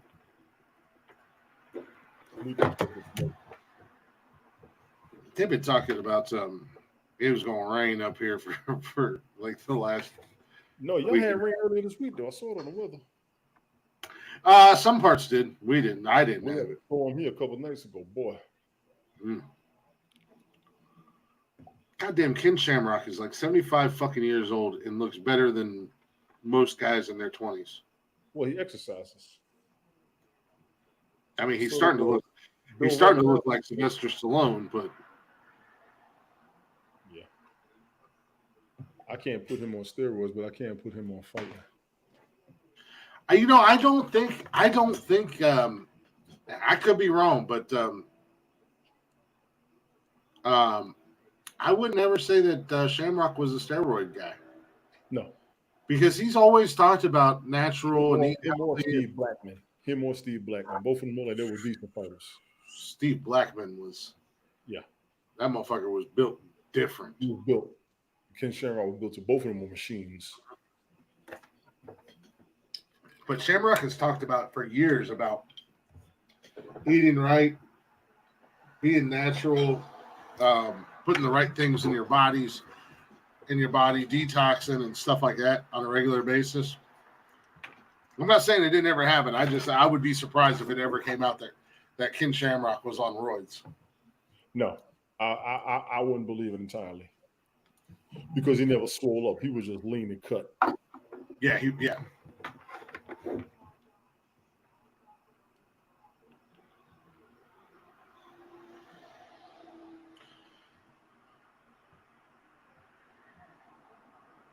That's your father for watching the first Expendables. Did you hear the Rocky controversy? Was Stallone going after the producer, and then he was going after Lundgren as well? I heard he was going after Lundgren for something. I also saw what Van Damme went at Lundgren a few years ago. Ooh, I didn't know. Well, I guess the producer of the Rocky movies, or whatever, completely screwed Stallone, and then basically they're doing a spinoff of the Creed franchise, or they're doing a Drago movie like they did Creed. Yeah, but they've completely cut Stallone out of it, like completely. Stallone said he was done. He passed the torch to what's his name? No. They're talking about like because Stallone still had a big part in the Creed movies, not necessarily on screen, but I guess they've like off screen, behind the scenes, everything. They didn't even say anything to Stallone about it. We're gonna see how it goes. I mean, Creed ain't bad, but it ain't Rocky. I've never seen either one of them. I think I saw the first one, the second one. It's not that I don't want to watch them. He was kind of cocky in it. Yeah, well, it's not that I don't want to watch them. It's more of I just haven't been in the mood, I guess you could say. Yeah. Because I've heard a lot of... We're kind of rockied out, if you want the truth. Well, I mean, I've heard a lot of great things about him. Nobody's ever said anything bad about Creed. But I just... Like, I'll watch Rocky. Don't get me wrong. If Rocky's on, I'll watch it. I'll watch it right now. You know what I mean? If it's on or whatever. But I haven't found the time or been in the mood to watch Creed. And like I said, no disrespect towards movies because they look amazing. And I would love to see Creed 2 because, I mean, give me some closure for Drago and, Ivan Drago killed Creed's dad. Give me some closure. Yeah, they're working on that for the next one. Let me see some revenge. That's the next movie. That's the next one. But I guess, like I said, they're doing a Drago movie with Lundgren and then his quote-unquote son or whatever because we got the closure between Rocky and Ivan Drago at the end of Rocky 4. Right. But, all right, I got to meet these folks. I'm really late. We got to wrap this up, cuz. What folks do you have to meet? We got to wrap this shit up. What folks do you have to meet? I told them to meet me. What folks do you have to meet? The folks that you walked away from, because I got this. I didn't walk away from anybody. You ain't on airtime. Come on airtime. No, I didn't want to get on airtime because when I was on there, it was the same fucking stupid drama that I didn't want any part of, which you still managed to somehow bring onto the podcast. That I've since No. What I brought to the podcast wasn't airtime. It was the same silly ass drama. Hey. On the same apps. Hey, what do you know, you bastards? No fucking fighting. Which I've closed the door on. I don't know what I'm going to do with myself now that it's 9:00 and usually we're only in our first hour. I don't know what I'm going to do with myself tonight. Watch a movie. Yeah. I'm going to drink beer. I'm in the mood to drink beer. I'm in the mood to drink. It's going to take 2 shots and I'm going to sleep. I don't know if I work this thing out and pass out. I got a house. Jason's hanging out, so I get to sleep. I ain't got to pick him up till 1 tomorrow. Holy shit. Nice. Yeah, I didn't realize Austin had to go to work at 7:30 tomorrow morning. And I went to pick her up today. And she said one of the girls she works with is going to pick her up. I was like, oh, okay, what time you got to go to work tomorrow? And she said 7:30. I was like, oh, thank God you're picking her. Because they both got to go in at 7:30 tomorrow. And I was like, oh, I thought you went in later because I could have swore she told me today when I talked to her she didn't have to go in until noon. Right. But I guess she might have volunteered to come in early because I'm sure Sunday that early, the mall don't even open until 10 or 11. So they're probably going to do like inventory shit and all that jazz. But with that being said, we appreciate y'all listening. We appreciate y'all hanging out. Big ups to Stoic Silence for coming through. Yeah, Stoic Silence was nice. It was a pleasure meeting you, sir. Everybody else for coming through. Enjoy your weekend. Hopefully we'll see you next time and everybody else who listened. If you're not already, check us out on all social media, Facebook, Instagram, Twitter, and TikTok. Also, don't forget you can join us live every Monday, Wednesday, and Saturday at 6 p.m. on YouTube and Twitch. And if you can't join us live or you don't want to join us live, you can listen to us anytime you'd like, whenever you want, however you want, on demand, on Spotify, and everywhere you listen to podcasts at Nonsensical Nonsense. So give us a search, give us a like, give us a listen, give us a follow. And if you'd be so kind, give us a share, tell other people about us. Let them know. Come in here, hang out with us. Check us out on Spotify. Give us a listen when you're driving around, when you're working your factory job, when you're working at the gas station. Put us on the speakers. You're working at Walmart. Go ahead and grab that loudspeaker. Make an announcement. Attention, Walmart customers. If you go to aisle 14, you can go fuck yourself. But in the meantime, go ahead and give Nonsensical Nonsense to listen and play it on the loudspeakers. And we do got an email at Nonsensical Nonsense Podcast at gmail.com. You guys can email us anytime you'd like, whenever you want, however you want. It don't matter. Send us your urban legends. We are in the middle of doing a deep dive on urban legends, and I would love to hear from you guys and hear your urban legends, hear your stories from where you're from, stories you grew up on, things that kept you awake at night, if you will. And we do got a merch store, teespring.com/Nonsensical Nonsense Podcast. Go ahead and check out the merch. We got shirts and hoodies and cups and stickers and all that jazz. If you want to help support us, you can do it that way. Help keep the lights on, if you will. And with that being said, we're going to wrap the show up the only way we know how. It is Saturday night. We got Blacktop Mojo on tap. Check out our guys, Blacktop Mojo, on all social media and wherever you stream music at Blacktop Mojo. Go give them some love. Let them know we sent you. And enjoy Little Wicked Woman.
Sir, can I help you?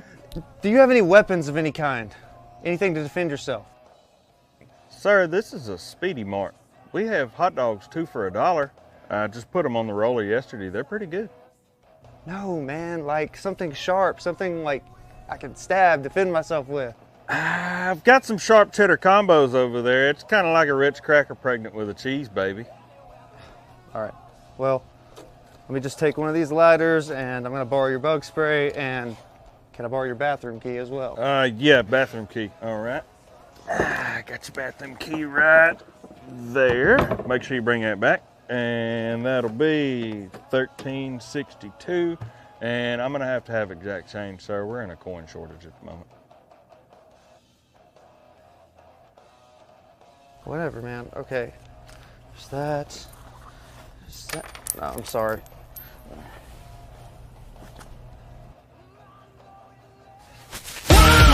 A mother in the sky, take this sacrifice. I wanna live forever. And now, the spirit in the earth, give me another, make me a god like you.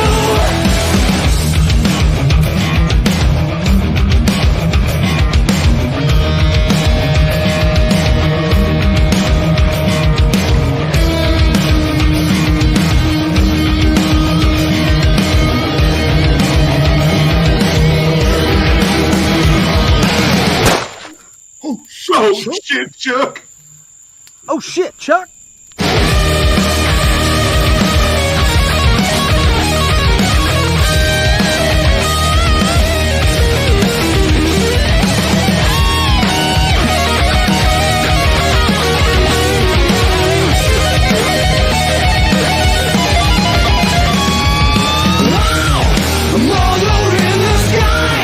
Take this sacrifice.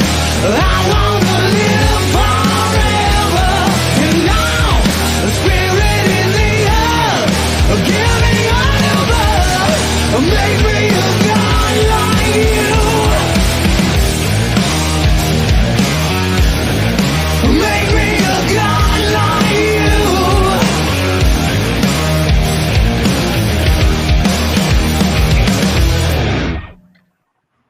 Yeah, motherfuckers. That's how we end the That show. evil ass Black smile, boy. Mojo. That's a dangerous ass woman. That's an evil ass smile. No.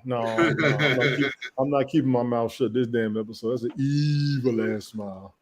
She popped up from behind the damn counter looking like that, and then she's gonna come out in the woods looking like that, and y'all sitting here all damn. Cat.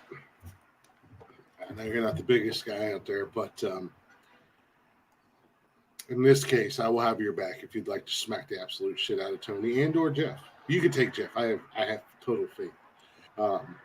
Cat. He's pulling the Kevin Durant. He's gonna go where there's more people than us. Bastard. Turn his back on us. Cat, So me and Jeff gonna have to hold it down like Westbrook and Harden. He doing us like he got like KD did Oklahoma City. You ain't shit. Cat, these hands are strong. Cat, these hands are strong. I will gladly transfer my power into your hand for you to pimp slap Tony D for talking on your woman like a god like you. Yeah! That's an amazing song and an absolutely amazing video.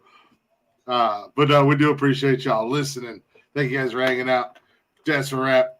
We'll see you Monday night. Tony and I will. Guitar solo's a motherfucker, fellas. I ain't gonna lie to y'all. That guitar solo seriousness. Oh, yeah. Tony and I will be back Monday with a brand new episode of Nonsensical Nonsense. So make sure you guys join us on YouTube and Twitch at 6 p.m. Doing what we do, hanging out, shooting the shit, probably recapping some football, all that good jazz. At the end of the day, Tony knows that there's only one champ, and he is I, and I am him. Oh, hell yeah. And that's the bottom line, because Glick said so, you silly son bitch. Want some? Get some. I stand proud with mine. If I stood up, you couldn't see me. My reign shall grow soon. You have been warned. You have been warned.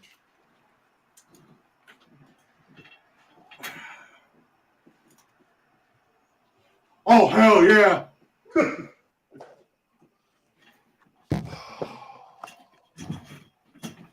Always remember.